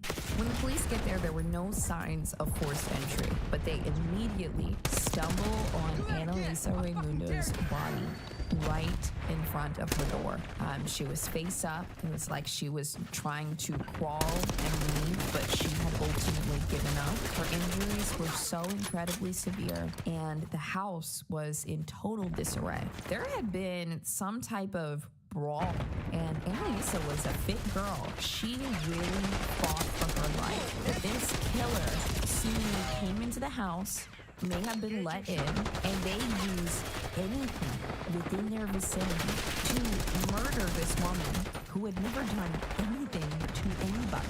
Anna had been stabbed 9 times in the face, the neck, and the chest, only after somebody beat her with a 10-pound dumbbell that was in her house. They circled the entire living room, knocking over plants, books, anything in the vicinity. I mean, Annalisa was fighting for her life, but there was nothing that she could do when somebody is hitting her in the head with a 10-pound dumbbell. After this person had beat her into submission, they stabbed her 9 times. And also, these stabs in the face, like, to me, that always says, I hate you, I don't want to see your face anymore, I want to take this away from you. Like, stabbing somebody in the face is so personal. The investigators pick up on this because somebody had been let into the home, there was no forced entry, and also it was personal, and they knew Annalisa's schedule. So the first person that they called the house is Nelson Zessler. When they tell him that his girlfriend, Annalisa Raimundo, had been found beaten and stabbed in her home on a day that she was just remotely working, his response was a bit of confusion. And then he went upstairs to take a nap, and the police were like, are you kidding me? This is some of the strangest behavior that we have ever seen at a crime scene. Now, given the subject of this video, you know that Nelson is not the person that did it. In fact, I'll just go ahead and tell you this now. He wasn't involved in this at all. But him going to sleep near the boat dock while they were investigating his new girlfriend's murder, just sent alarm bells to police. And understandably so. But now that we know he wasn't involved, sure, this was a strange reaction, but like I said, Sheila liked to pick guys that were very quiet. Maybe they had a lot of confusing or mixed emotions, and so they kind of just shut everything down. And maybe him just sleeping it off is his way of coping with an incredibly stressful situation. I know that's exactly what some of y'all do. But the police just go all in on investigating Nelson. They're fully convinced that he did it. But a couple things happened. So they take him in for questioning that night, and god damn it, Nelson's demeanor is still so strange. I think we've actually looked at enough cases at this point that, like, you can't always trust somebody just being strange after a murder because everybody acts differently, right? But the police really think that he did it. However, he didn't have any marks slid into on a his death body like that gracefully. would indicate some type of life and death struggle. I mean, this was a brawl. There was blood, hair, scratches, I mean, just everything. And Nelson didn't have a mark on him. There is no way that he would have been in that brawl and not have gotten so much as a single bruise. And then, to top it off, later on, they check his alibi. Nelson was at work that day, and they trust the security systems of Purdue Pharma. Not only did they have logs of him clocking in, clocking out, being on property, but he was all over all the cameras. Nelson's alibi was airtight. The police were just completely stumped. They were ready and fully convinced that he was involved and he did it. But when they saw that man walk around them halls at Purdue Pharma, they said, oh my God, it's not him. But here's the crazy thing.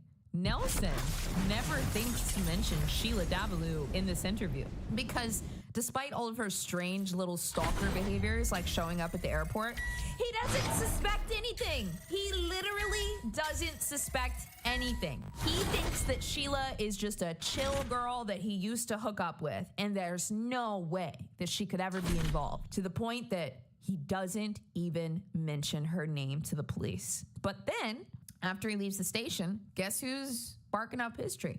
Miss Sheila. Because now, as a manipulator, she assumes that Nelson is in a vulnerable state. Sure, he is. His girlfriend just died. And she moves in to give him a little bit of comfort. And then they start right back up again. You know, I've told you guys this before. Quince is known for their $50 cashmere sweaters. Now, look, if you're walking around wearing cashmere, yes, it's true. People will stop and touch your sweater and they will say, oh my God, is that cashmere? They're not gonna believe that you got it for $50. They're just not. It's generally pretty expensive. But Quince makes it possible to put it on your body at reasonable prices with good quality. Yes, Quince products are priced 50 to 80% less than other brands. And really, genuinely, truly, I'm still kind of stuck on the cashmere because, look, you know, compliments aside, good deal aside, you know how good it feels to just be walking around in some buttery, smooth cashmere. If anything, I just put it on for the ego boost. You know, I want to feel good. You always want to feel good in what you're wearing, right? But look, we got other stuff too. Leather jackets, soft denim, cotton cardigans, so much more. Anything you want. Multiple cuts, styles, materials, but I mean, above all, it's the price. And look, how are they actually able to do that? Quince partners with top factories, so they cut out the middleman by doing that. There's no third party there sucking out all the money that's supposed to be back in our wallets. No, they just go straight to the factory. And I told y'all, the sweaters are nice. The blankets are nice. But my favorite thing is still the gold vermeil earrings that I showed you guys a couple of weeks ago. Yes, they hold up. Yes, they look fantastic. And yes, I am not angry about the price. You know, every time I put something on that I got a good deal on, you know, your boy is so happy. And look, you can get a good deal too. If you want free shipping and 365 days of free returns, then just go to quince.com/sinister. Come on, it's almost winter. Get cozy in Quince's essential wardrobe items. It's quince.com/sinister. The police are still working pretty hard on the case, and they come up with a couple of things. Well, one, there's a blood stain inside of the bathroom in Annalise's house that they find to be very suspicious. It seems like there wasn't a brawl inside of the bathroom. It seemed like the attacker had maybe cleaned themselves in the bathroom. They're waiting for some testing on this blood sink in the condo. And then also, some people had mentioned that there was this guy named Gary Riley. He was kind of a petty criminal that people knew around town, but he was talking about killing people. So he got reported to the authorities and they investigated him, but it turned out Gary was really just a big talker. He was just talking a bunch of smack. He didn't know anything about the case. He didn't seem suspicious at all. He just seemed like he wanted to be regarded as dangerous. So the police keep looking while they're waiting for information about this blood stain to come back. Was it Annalisa's or was it somebody else's? Meanwhile, Sheila and Nelson continue their affair while her relationship with second husband Paul has really fizzled out. This had just kind of been going on for a while. You know, Sheila gets bored. She's not comfortable just slipping into a cozy housewife lifestyle or something. She needs some kind of stimulation. Also interesting to note here that one of the few times that Sheila was coherent during her interview on Killer Women, she said something about her relationship with Paul having really trailed off, but she was angry because she was like, I'm the breadwinner. Why should I have to leave? She really disliked Paul and thought very highly of herself. Sure, if she's the breadwinner, she owns the house or something like that, like, yeah, you can think, wow, I am this pillar of the relationship. But if you don't like your spouse, you should leave.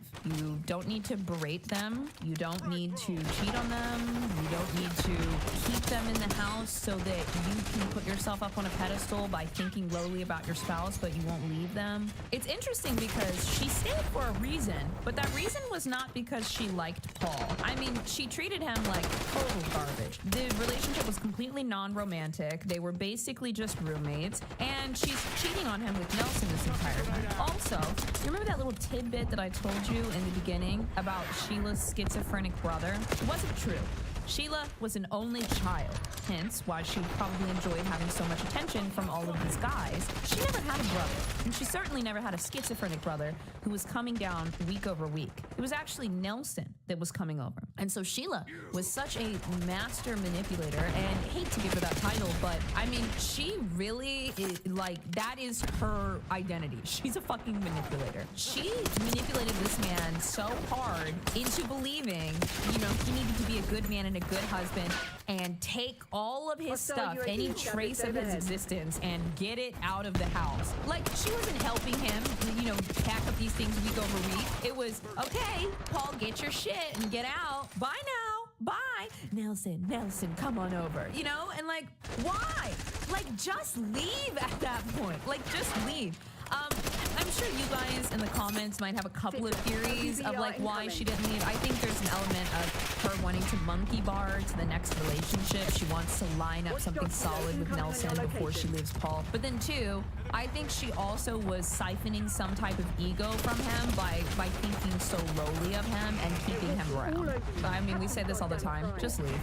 Just leave. It's gonna be better. It's gonna be better for everybody, including you. So the schizophrenic brother was just one of the most insane lies, but she tells Paul several lies all day, every day. And one day, she decides to stop lying, and she tells Paul that she wants to play a game. It's not a sexual game. It's just like a fun little, let's do something cute. Let's do something fun. And Paul says, okay, sure. Well, it's not a sex game, but Sheila decides to handcuff and blindfold Paul. And he says, oh, okay. And she's like, okay, I'm gonna lock you up here, and then I'm gonna put some fun objects on your lap, and you have to guess what the thing is. And Paul's like, okay, yeah, sounds good. So Paul lays down. He's completely blindfolded, hands are handcuffed behind his back, and he can't use his hands to feel the object. He has to just kind of guess what it is on his lap. So she puts the first item down, and it's pretty easy. It's their dog, and you know, he guesses it. And she uses a couple of other odd items. She uses an ink cartridge, puts that in his lap, and then she uses a Spider-Man figurine, puts that in his lap, and then for the last item before they switch, she was like, okay, let's try this one. And then Paul instead feels something really sharp on his chest. Sheila has stabbed him but she says it was an accident. Paul later recalled and said, she said there was one last item, one last thing to guess, and I felt her sit on me, and then I felt a thrust, like a heavy weight was on my chest, and then another thrust. Paul is bleeding profusely in their bed, in their home. So he asks Sheila, hey, I'm feeling really weak over here. I need you to call 911. I need you to call the police. And she says, okay. And she gets on the phone and she says, oh my God, Paul, it's busy. And he said, okay, we'll call him back. And she said, oh my God, it's busy. The 911 is too busy to answer me. He says, please, can you call back? I'm getting really light over here. And she's, oh, they're busy. For 30 minutes, as Paul bled out, Sheila claimed that 911 was busy. The line was tied up. Paul, just trusting his wife, trusting that his wife wouldn't just let him bleed out here. And never mind the fact that she just stabbed me. It was an accident and it's gonna be okay. And they're waiting for God knows what, but about 30 minutes pass and eventually Sheila is like, hey, why don't we try to go somewhere? Why don't we go to a walk-in clinic? And Paul is like, okay, yeah, let's do that. Which in retrospect, Sheila saying, let's go to an urgent care after you've been stabbed twice in the chest is like actually insane. But she suggested a walk-in clinic, kind of telling him the injuries were, this is, we can do this. It's going to be okay. And then he says, okay, let's go. And then she says, oh no, Paul, oh my God, I've lost the keys. And Paul is just bleeding at this point from a double puncture wound in his chest. And he says, well, we have to get to the clinic. Like, this is not good. And Sheila goes, oh my God, I can't find the guy. I'm looking for the keys, Paul. I'm looking for the keys. And she's running around. She's looking for the keys. And he's like, well, you have to get me out of here. And then Sheila goes, Paul, I'm going to have to break the chair. Stand back. And he was sitting in some kind of chair for this little game. And she claimed that she was going to have to smash the chair in order to get him out of there. So what she's doing is the perfect combo of, I'm going to help you and let's just waste time here and see if he bleeds out. That's what she was waiting for. She was waiting for Paul to die. So Sheila is trying to break the chair in half, and while all this craziness is going on, she knows that Paul needs medical attention. And so after she breaks the chair in half, I'm just never gonna get over that detail. It's actually crazy. She eventually gets Paul into the car and they drive to the hospital. And of course, as you may have guessed, if you're somebody that watches a lot of true crime cases, Sheila was driving very slow. Now, eventually they get to the Westchester County Hospital in New York, and she does not pull up to the emergency room entrance. Instead, she pulls into the hospital parking lot, a fairly isolated one, by the way. And I think this is the moment, like, for Paul as a man, because men kind of gaslight themselves out of their own pain sometimes. And they're like, oh, I can't show that I'm hurt right now. I need to be a man, stuff like that. So when it comes to the pain, he was really kind of trusting Sheila. But I can just imagine his, like, dad brain, like, kicking into high gear when he sees that they're in this desolate parking lot and they're gonna have to walk all the way over there to the hospital. Like, Sheila, no, this is ridiculous. Now, this doesn't make sense. And so she's still pretending to be a doting wife, and she comes around to the side of the car where he is, and she opens the door and she stabs him again. In the parking lot. She stabs him again, and he doesn't see the knife when it's coming in, but he actually said later in court that he could see when she pulled back, he saw the knife. And that's when he realized, holy fuck, she's trying to kill me. Like, it just all clicked. And then he tries to grab the knife, a whole struggle breaks out, and he's like, oh my God, I need help. So he starts screaming. He's like making a scene. This is life or fucking death, and his wife is trying to kill him. Paul manages to get out of the car, grab the knife, throw it far away into some bushes, and he is yelling loudly enough that a witness sees him and comes to help. Sheila is like, oh shit. Like, this is the first time that she has just royally been caught. And so she gets back into the car and speeds off. Paul, after being stabbed multiple times in the chest and not getting any help for over an hour now, is rushed into emergency surgery. Now, when this witness at the hospital gets involved and tells, the hospital staff what happened, they call the police and they're looking for this lady. And it does not not take them very long to find Sheila Develeux because there's this witness that seems pretty solid, and Paul is literally in the hospital getting surgery, and they're not sure if he's going to make it. She's immediately charged with attempted murder, assault, and criminal possession of a weapon. And then when they start to talk to her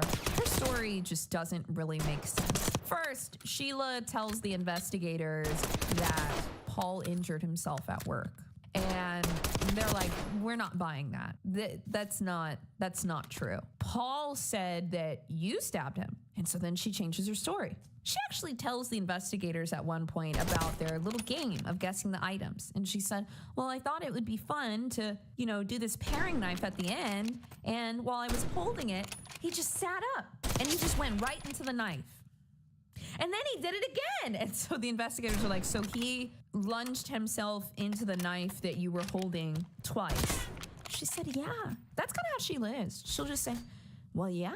And then just move to the next subject. It's kind of confusing when you speak to her and you're trying to get anything out of her. And now things are about to get a lot worse for Sheila because Annalise Raimundo's case was never solved. It has been years and an arrest was never made. And now they're realizing that Sheila was connected to that case all along. After her arrest is when Nelson finally finds out after years that Sheila is married. While they're investigating Paul's stabbing, which happened in 2003, they really start to connect all the dots. One, they go through Sheila's phone and they see that she knows Nelson and she's been talking to him regularly for quite a while. And then when the police confront Nelson, well, he admits that he'd been dating Sheila on and off for a while, but he didn't think it was a big deal because she's chill. He actually told the police that he, quote, didn't think her mental health was at all questionable and that she showed no signs of instability. He really looked right at this woman and said, no, she never could have done that. That's how much of a manipulator she was. During the investigation, they uncovered so much more about Sheila and her obsession with Nelson that just flew right under the radar for everyone because she was pretending to be normal. They found out that Sheila had been Googling. You're a man.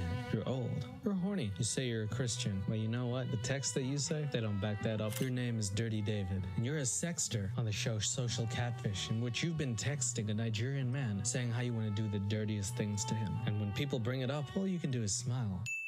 Pretty reckless dude. I've never been so uncomfortable on an episode of Catfish before, but there's a man by the name of David, and I call him Dirty David because he seems to be the nicest guys, but the nicest guys say some of the dankest things. And while sometimes that can be a good thing, Dirty David is not. Now, me, myself, I'm a dirty boy. Yeah, in the right context, really. I mean, I don't know. If I was messaging a Nigerian man, I'd probably say things like, hello, not like, get your butt cheeks out, let me spread them like butter. Like, you know what I mean? But I don't know if I'd say that to anyone, really. This is really giving me brain damage watching some of these episodes. So if you don't subscribe, I'll forget about you because really, I have brain damage for watching this. All right, team, I just got this in case in on April 1st, 2020. So anyway, yeah, I don't know what to tell you other than the fact this guy is the most dirty person that you'll ever see on Social Catfish. So very successful. My online girlfriend is stuck and needs saving. Is this real? April the 1st, 2024, I met Elaine Jones on a dating site. She claimed she lived in Florida and was a marine engineer. Shortly after we met, she took a job with Tesla. Come here. Do you know about Tesla? Do you know that they do electric cars? Do you know what electricity does to water? Do you have a toaster and a bathtub?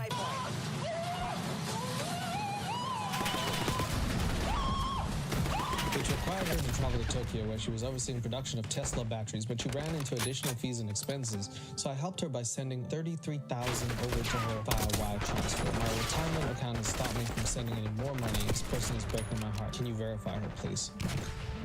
What did I call her? I called him David the whole time? He looked like a David to me. I guess his name is Dirty Mark then. This is fake, as we can tell, because that's stupid. I just want to say that Dirty Mark sent over $33,000. He tried sending over $200,000. He tried to get scammed way more than he did.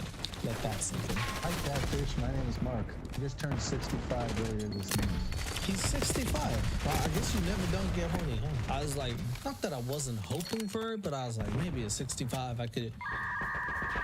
Maybe at 65, if I woke up, it wouldn't look like a tent every day. You know what I mean? Taking care of anything from seals to aquatic birds. Now I'm in my 3rd year home rehabbing opossums. Yeah, so Mark is a good guy. He's protecting wildlife. He's putting them in their homes. He's 65. He's doing the thing. Back in 84, 85, when I was in the Navy, I met... So Mark used to be in the Navy. You know, this picture may give you the indication Mark used to be the most handsomest fellow at full time. Also, I didn't know they actually took like pictures like that in the 80s. So one was straight on and the other was like a side. You just looking up. I guess that's your profile. Crazy. You think Mark is a good looking dude. And then you see another picture of him and you're like, a lady at a church. We only married about a year, then we divorced. See, he looks like gonna steal your girl in the first picture. In the second picture, he looks like he could stunt double for Bill Gates. And then my current ex, we were married like 26 years. Good mom and a good person, but she has a temperament. Yeah, okay, so he's been married twice. Now, the first time he got married straight out of high school, and then the second time to another girl way after. As he gets older, you can see, like, you know, I guess he's looking all right. For 65, he looks great, I think. But then, like, I don't know who that's compared to. Relationships. He really hates this girl because he says the word relationship. He doesn't even sugarcoat it. He's not even trying to say relationship. He's second life like, that's a relationship, not a relationship, okay? It's always been rocky. She's a type A personality. There wasn't any passion, you know, we got along. Oh my God, Mark. Mark is just looking worse and worse every time. You know, actually, Mark distracting you from the fact that his wife has chins for a lot of people here. Man, goddamn, that looks like a staircase woman. Jeez. All right. Mark and the girl, she has a type A personality, which means they don't match. I didn't know that was a thing. I never knew you could say that. I'm filing for divorce because she has a type A personality. We get along, but there's no spark. Type A, what does that even mean? Type A personality? Ambition. Oh yeah, he didn't want to grow with ambition. That would just ruin his life. I guess A is alpha and B is beta. He wanted a beta. She attacked me by suing me at work, hiring a lawyer, which I didn't know about, so I had to counteract and hire my guy. Nice, so she attacked him. She did the kung fu on him and served a paper. He thought he was getting served a cappuccino that day, but it was just a lawyer filing for divorce. Wife served him divorce papers. He now lives alone. Why is there so much space in that picture? It's like there was a fourth person and they used Photoshop to erase that person. What the hell picture is that? I know this has nothing to do with anything, but if you're gonna own a camera, use a Parking Office. So yeah, this is the classic symptom. I mean, like, oh gosh, relationships are tough, aren't they? You just cannot predict a marriage. Let's be real for a second in Catfish. I've talked about this enough. I've seen enough people and they're middle-aged to later on in life, and they've had successful or unsuccessful marriages. Sometimes you just cannot predict the future. How could you possibly predict 20 years in the future? Then you end up finding yourself in a position where you're like, I'm a bit lonely and homely, and I'm also 65. That's not a good position to be in. That's why I will always say, don't put yourself in that position and just marry the first person you see. Don't big edit, okay? Have a big edit and actually pick the person you want, because that's really going to matter towards later life. As much as you see people who don't get along, you see people who are like, oh, I am so glad I picked you and I wish I had more time to do every day. That's what you want. And maybe you'll get it if you just wait for the right person. eHarmony, Match.com, and Christian Mingle. Christian Mingle, huh? Faith-driven singles. Well, shit, Mark doesn't like people who drive, so I don't know if he'll like that. He's also working on Tesla, so she's literally driving. That's when he decided to give online dating a go. I got into online dating from being... Honey. I'm honey. It's 3 in the morning, and I'm honey. Just say it. You're playing some Chris Brown, you're like, yeah. Oh, yeah, I like that. I would say a companion, my best friend. That's kind of what I was looking for. Then you're looking for a dog. A companion and your best friend who will not leave you is your dog. You should know that. You're working with animals a lot. Their loyalty is unprecedented. That's what you're looking for. But if you're looking for a honey person, then you're looking for a date. So Mark never took any of the women that he met on dating sites serious until he met this woman in April of this year. That's when everything changed. Oh wow, she looks normal, let's say. Like, as opposed to the other catfishes, it's like someone who's trying to date like a 20-year-old who has the biggest bazungas I've ever seen. This looks like relatively like, oh okay, it just looks like you're wanting to do something. Also, I gotta say, I haven't put myself in this position, but I think that it would be kind of crazy really thinking about it being like you're 65 and people start matching with you, and then you start to realize it's probably a money thing. Because I would assume most 65-year-olds who date on there wouldn't get serious matches if it's like below a certain age. Like, and that's probably pretty sucky. So like, I didn't think about that. Now that I do feel sorry for people above a certain age who are doing this. It's pretty bad. Probably 5'10", 160 pounds, short brown hair just over her ears, pointy nose. They do it like a police description. 5'10", 160 pounds. She's carrying a weapon. She's not dangerous, but if you call her a bitch, she will be. She's got long nails and she knows how to use them. Real prominent cheekbones. She's Australian, that's where she's from. Basically grew up in Virginia.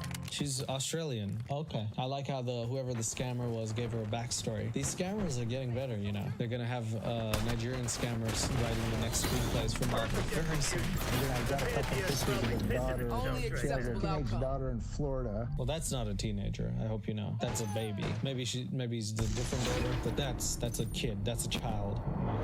So we were just texting and getting to know each other and told her about my past. She was not over here. I'm not going to judge you on the past. My king. Break up with her. Her king should be Jesus because she's on Christian level. First thing. Second, no one's calling you a king. That's the breakup word. Queen, my king. When we start using like these royal terms, my jack, my prince, my princess. Princess is all right in bed, maybe. You know what I mean? Like my king. Can you imagine in the bedroom? Hello, my king with the royal penis. You know, I was like, what are you doing? My king? My king? Oh, bitches is playing chess. My king. Sweet. We were both Christian, and she was encouraging me, I do my morning prayers, my evening prayers, that kind of thing. And then it just kind of exploded romantically. I've heard of romance scammers and other types of scammers, but a faith scammer, that's, if you can start quoting the Bible and scam someone, that's really tomfoolery. That is some dank level shit.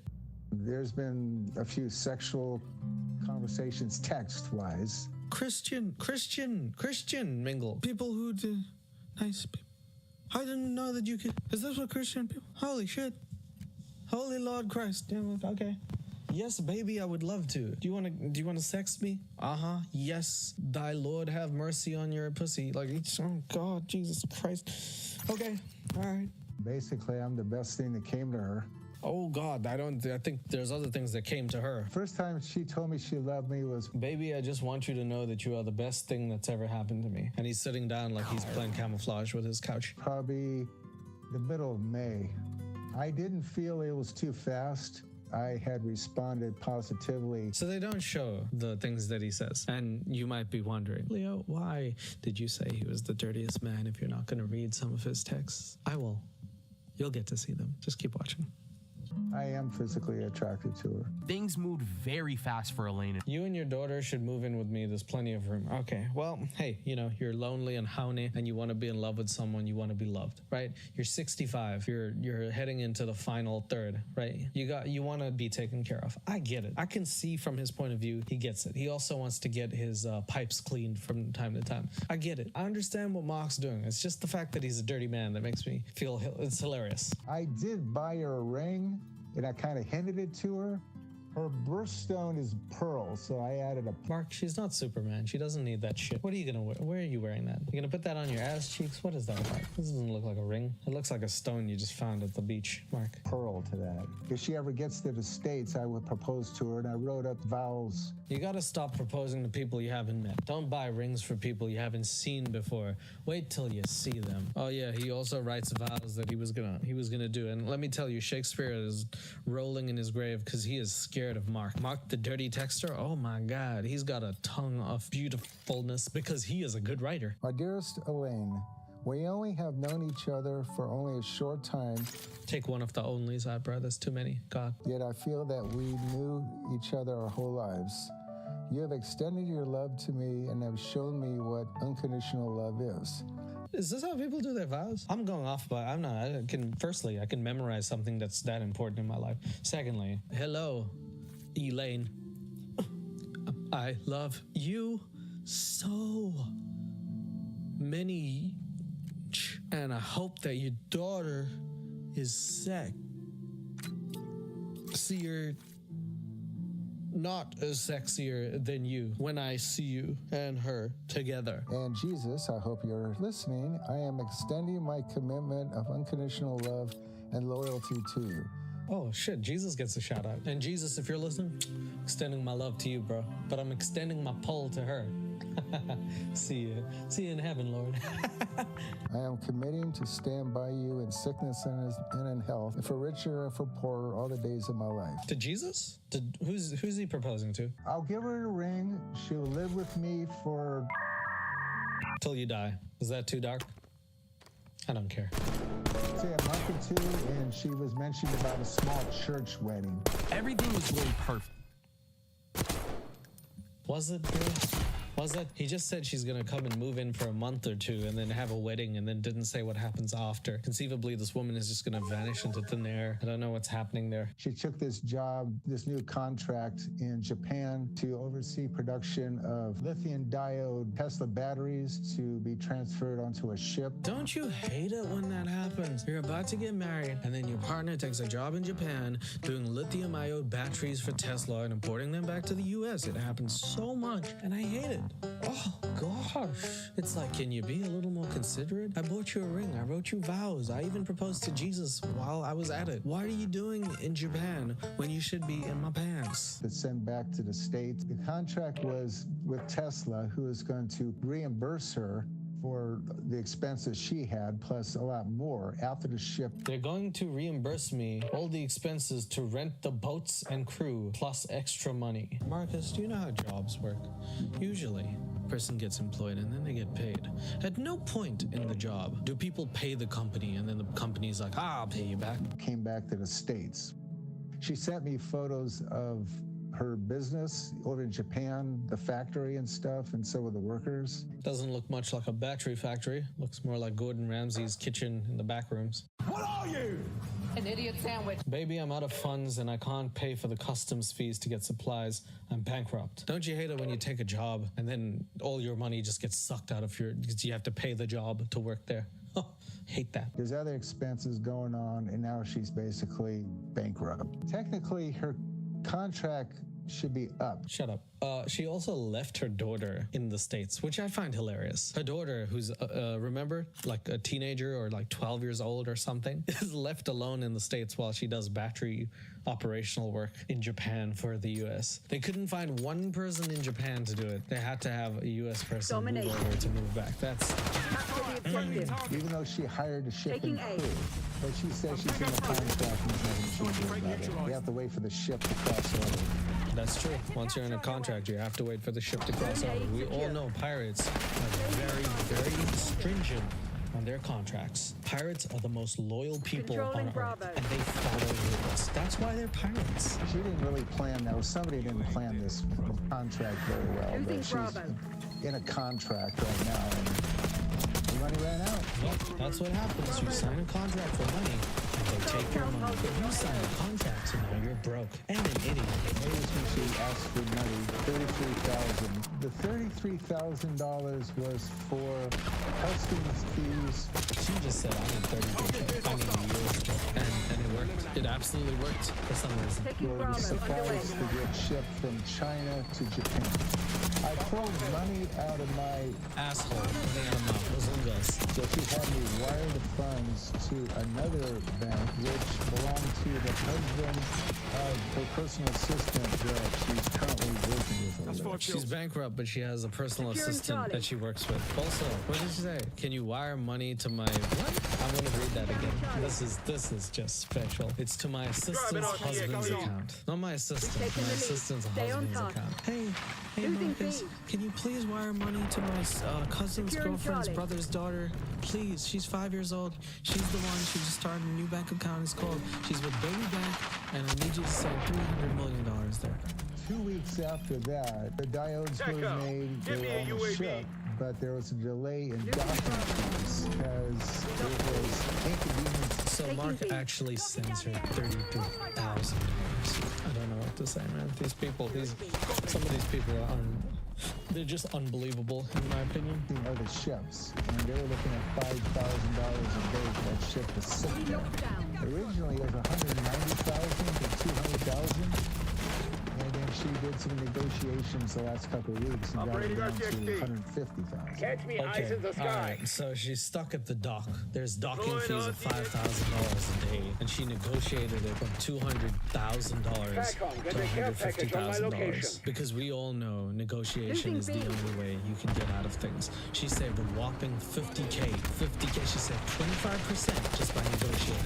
Which goes to show, if you're that much of a dum-dum, you can do anything. And literally, this dude was like, wow, nice, that saves 50,000, I'll see what I can do. The imaginary pussy is not that good enough. There's nothing your horny ass can possibly convince me for that you're paying hundreds of thousands of dollars to a person you never met because she texts you. Capitalizing on people's loneliness is ridiculous. I hate the people who do that, but at the same time, maybe you wouldn't be so lonely if you really, truly assisted yourself in getting a hobby and some things that would fulfill your life. Because if you don't, you end up in these positions. Can you possibly imagine how many good things you could do with $150,000 to assist your own life? You could go hit the gym. You could get that serotonin boost. You could start learning how to paint, play guitar, do something that will just turn you into a fulfilling person. God, Marcus, what are you doing? My retirement account blocked that because it was too soon to move funds over to this Taylor bank. So genuinely, he took out $150,000 and tried to give it to them. And the only thing that saved him was his own actions earlier that prevented him from taking out way more money than he initially thought. That's his retirement money he worked his whole life for, and he's just giving up to a woman he does not know. This is sad. But it's also just too stupid. She mentioned that she wanted to come home and see her family, but she's been over there a month. She wanted me to send... I need cash for a plane ticket to see my daughter. Right, because if you didn't exist, Mark, she would have no way of seeing her daughter. Remember, as I said, her daughter is stuck in America. She just left her daughter because those lithium batteries needed to be lit. Because the Payday travel agency only accepts cash. And I say, no, I'll buy your frickin'. Hey, so does mine, Mark. And if you just email them, you'll see a sexy secretary with some big tatas. And you just mail all that money to her. It'll get to me. It's my cousin's sister's daughter's uncle's wife. And you just mail that money to me. And I only accept cash, so that's it. Because it sounds really good. So does my drug dealer, Mark. My drug dealer only accepts cash. But it doesn't mean that's a good thing, does it? I don't have a drug dealer. And I said, no, I'll buy your frickin' ticket. Ooh, he's laying down the law, Mom, Daddy, Mark. After $150,000, laying down the law. No, I'm not giving you money in cash. I'll buy your ticket. And then she was supposed to fly out yesterday at 4 in the afternoon, and she got all her baggage, all 200 pounds actually on the plane. Mark, you fuck. What? 200 pounds of baggage? 100 kgs baggage? Is it emotional? Why does she have so much of it? What? Using Bravo. Okay. 100 kgs. Right, planes allow 23. 23, the Jordan number, not 100. Oh, God. It's like carrying Shaq on a plane. God damn. How many bags do you think she'd have to just like carrying like a mountain worth of bags? Like, ma'am, I don't think that's going to fit on the plane. They called for the boarding. She showed a passport and her ticket, and customs detained her and said, no, you're not going anywhere. We owe the government. That's how that works. Okay. Mark is feeling pressured financially and is desperate for answers. See, here's the thing. Mark is bad with money because he discloses things at his own rate. He also owes his ex-wife tons of money. Tons of money. I don't know when this was ever going to be brought up, but he brings it up just slightly. Just like, oh, by the way, I owe my ex-wife a lot. He just likes owing people money. That's a type B personality. See, I owed my ex $400,000. You can't get away with it! My ex, one for each chain. 100K for each chain. She has 100K. I'm just over with that money. You know, there's nothing big. I got what? 400K. I'm trying to give 150 to this one. They call me Sugar Daddy Mark around these parts. And outside of these parts, they call me Idiot Mark. That's what they call me. They call me Mark on my big head because I'm a target. She's got a daughter in Florida. She's stranded in Japan. Why is everything on my freaking shoulders? It's not, Mark, and it doesn't have to be. And you don't have to be Shawn Mendes singing Lost in Japan. And if you did sing that, you'd probably be as rich as Shawn Mendes and be able to give someone $150,000. I'm just saying, Mark. You don't have to do this. You don't have to carry my weight. That's a Nigerian man pretending to be a woman. And there's no daughter, Mark. if there was $150,000 wouldn't save that. You should probably put that into therapy. I'll tell you what, you'd be a new man probably. Mark, 150K, huh? You already owe your ex-wife 400 and you can't wait to just give that money up. Where are these people when I want to scam someone? Basically, if I don't cough up on 150,000, she's never going to get home. What he really saying, the translation, if I don't cough up 150,000, I'm not going to get this thang sucked. Don't take that out of context. Please don't. I feel like someone's going to click that. Sorry. So here's where it gets interesting.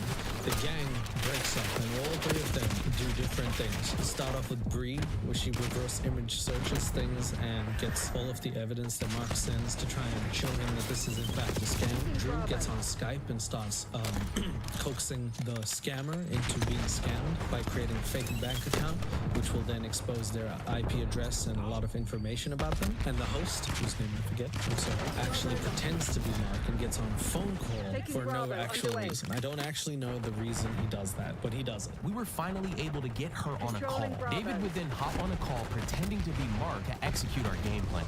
Yeah, okay. So then now is when Drew discovers that he needs to up his game because a 65-year-old named Mark is doing some of these dirty, shitty text you've ever heard in your life. Yeah, you better win your fight because I'm coming on your ass. On how he's going to approach and speak to Elaine. I noticed that they talk about sex pretty much 90% of the time. They're sending photos, sending each other back and forth. You saw Mark's turtle, did you? Mark's turtle was snappy boy made an appearance. The messages and images sent back and forth between Elaine and Mark were just... I mean, from this image, all I'm saying is a beautiful butt as you relax, and I'm assuming he says, I slam my thing. Then the next one, yum, I love it. I love vanilla. Ouch, when you touch me, it feels like I'm in another galaxy. Something Neil deGrasse Tyson would say, I'm pretty sure. I slowly move my hand. What do you think he's saying? Up, as I asked the question, would you like it in the butthole? Sorry, way too sweet. If we showed you all of these messages... Okay. Kisses all around your big Christian ass. May I see you in lingerie or bikini? YouTube would probably delete our video. YouTube might delete our video, but I'll be going down with the ship. I'll be damned if I'm not reading some of these texts. They're hilarious. Hey, Mark, are you ready for today? Mark is then called by the hosts, David and Bree, and Mark seems already disgusted by the fact that he is here. He's like, I just want to get on with my life, which means nothing because he's the one who put himself in this situation. I wonder what his family thinks of this, because hopefully they would be like, Mark, or Dad, or whatever, you're crazy. You gotta stop messing up the money. We're gonna open the floodgates for you right now. Nice. He fist bumps, not knowing that very soon they're gonna talk about how dirty he sexts. And I have a phone call with this person. She picked up. I had Again, Mark, okay, so David tells Mark that he had a phone call with this person. Mark doesn't understand that this is a catfish, and he's like excited, like, she picked up, she never picks up with me. What do you have that I don't?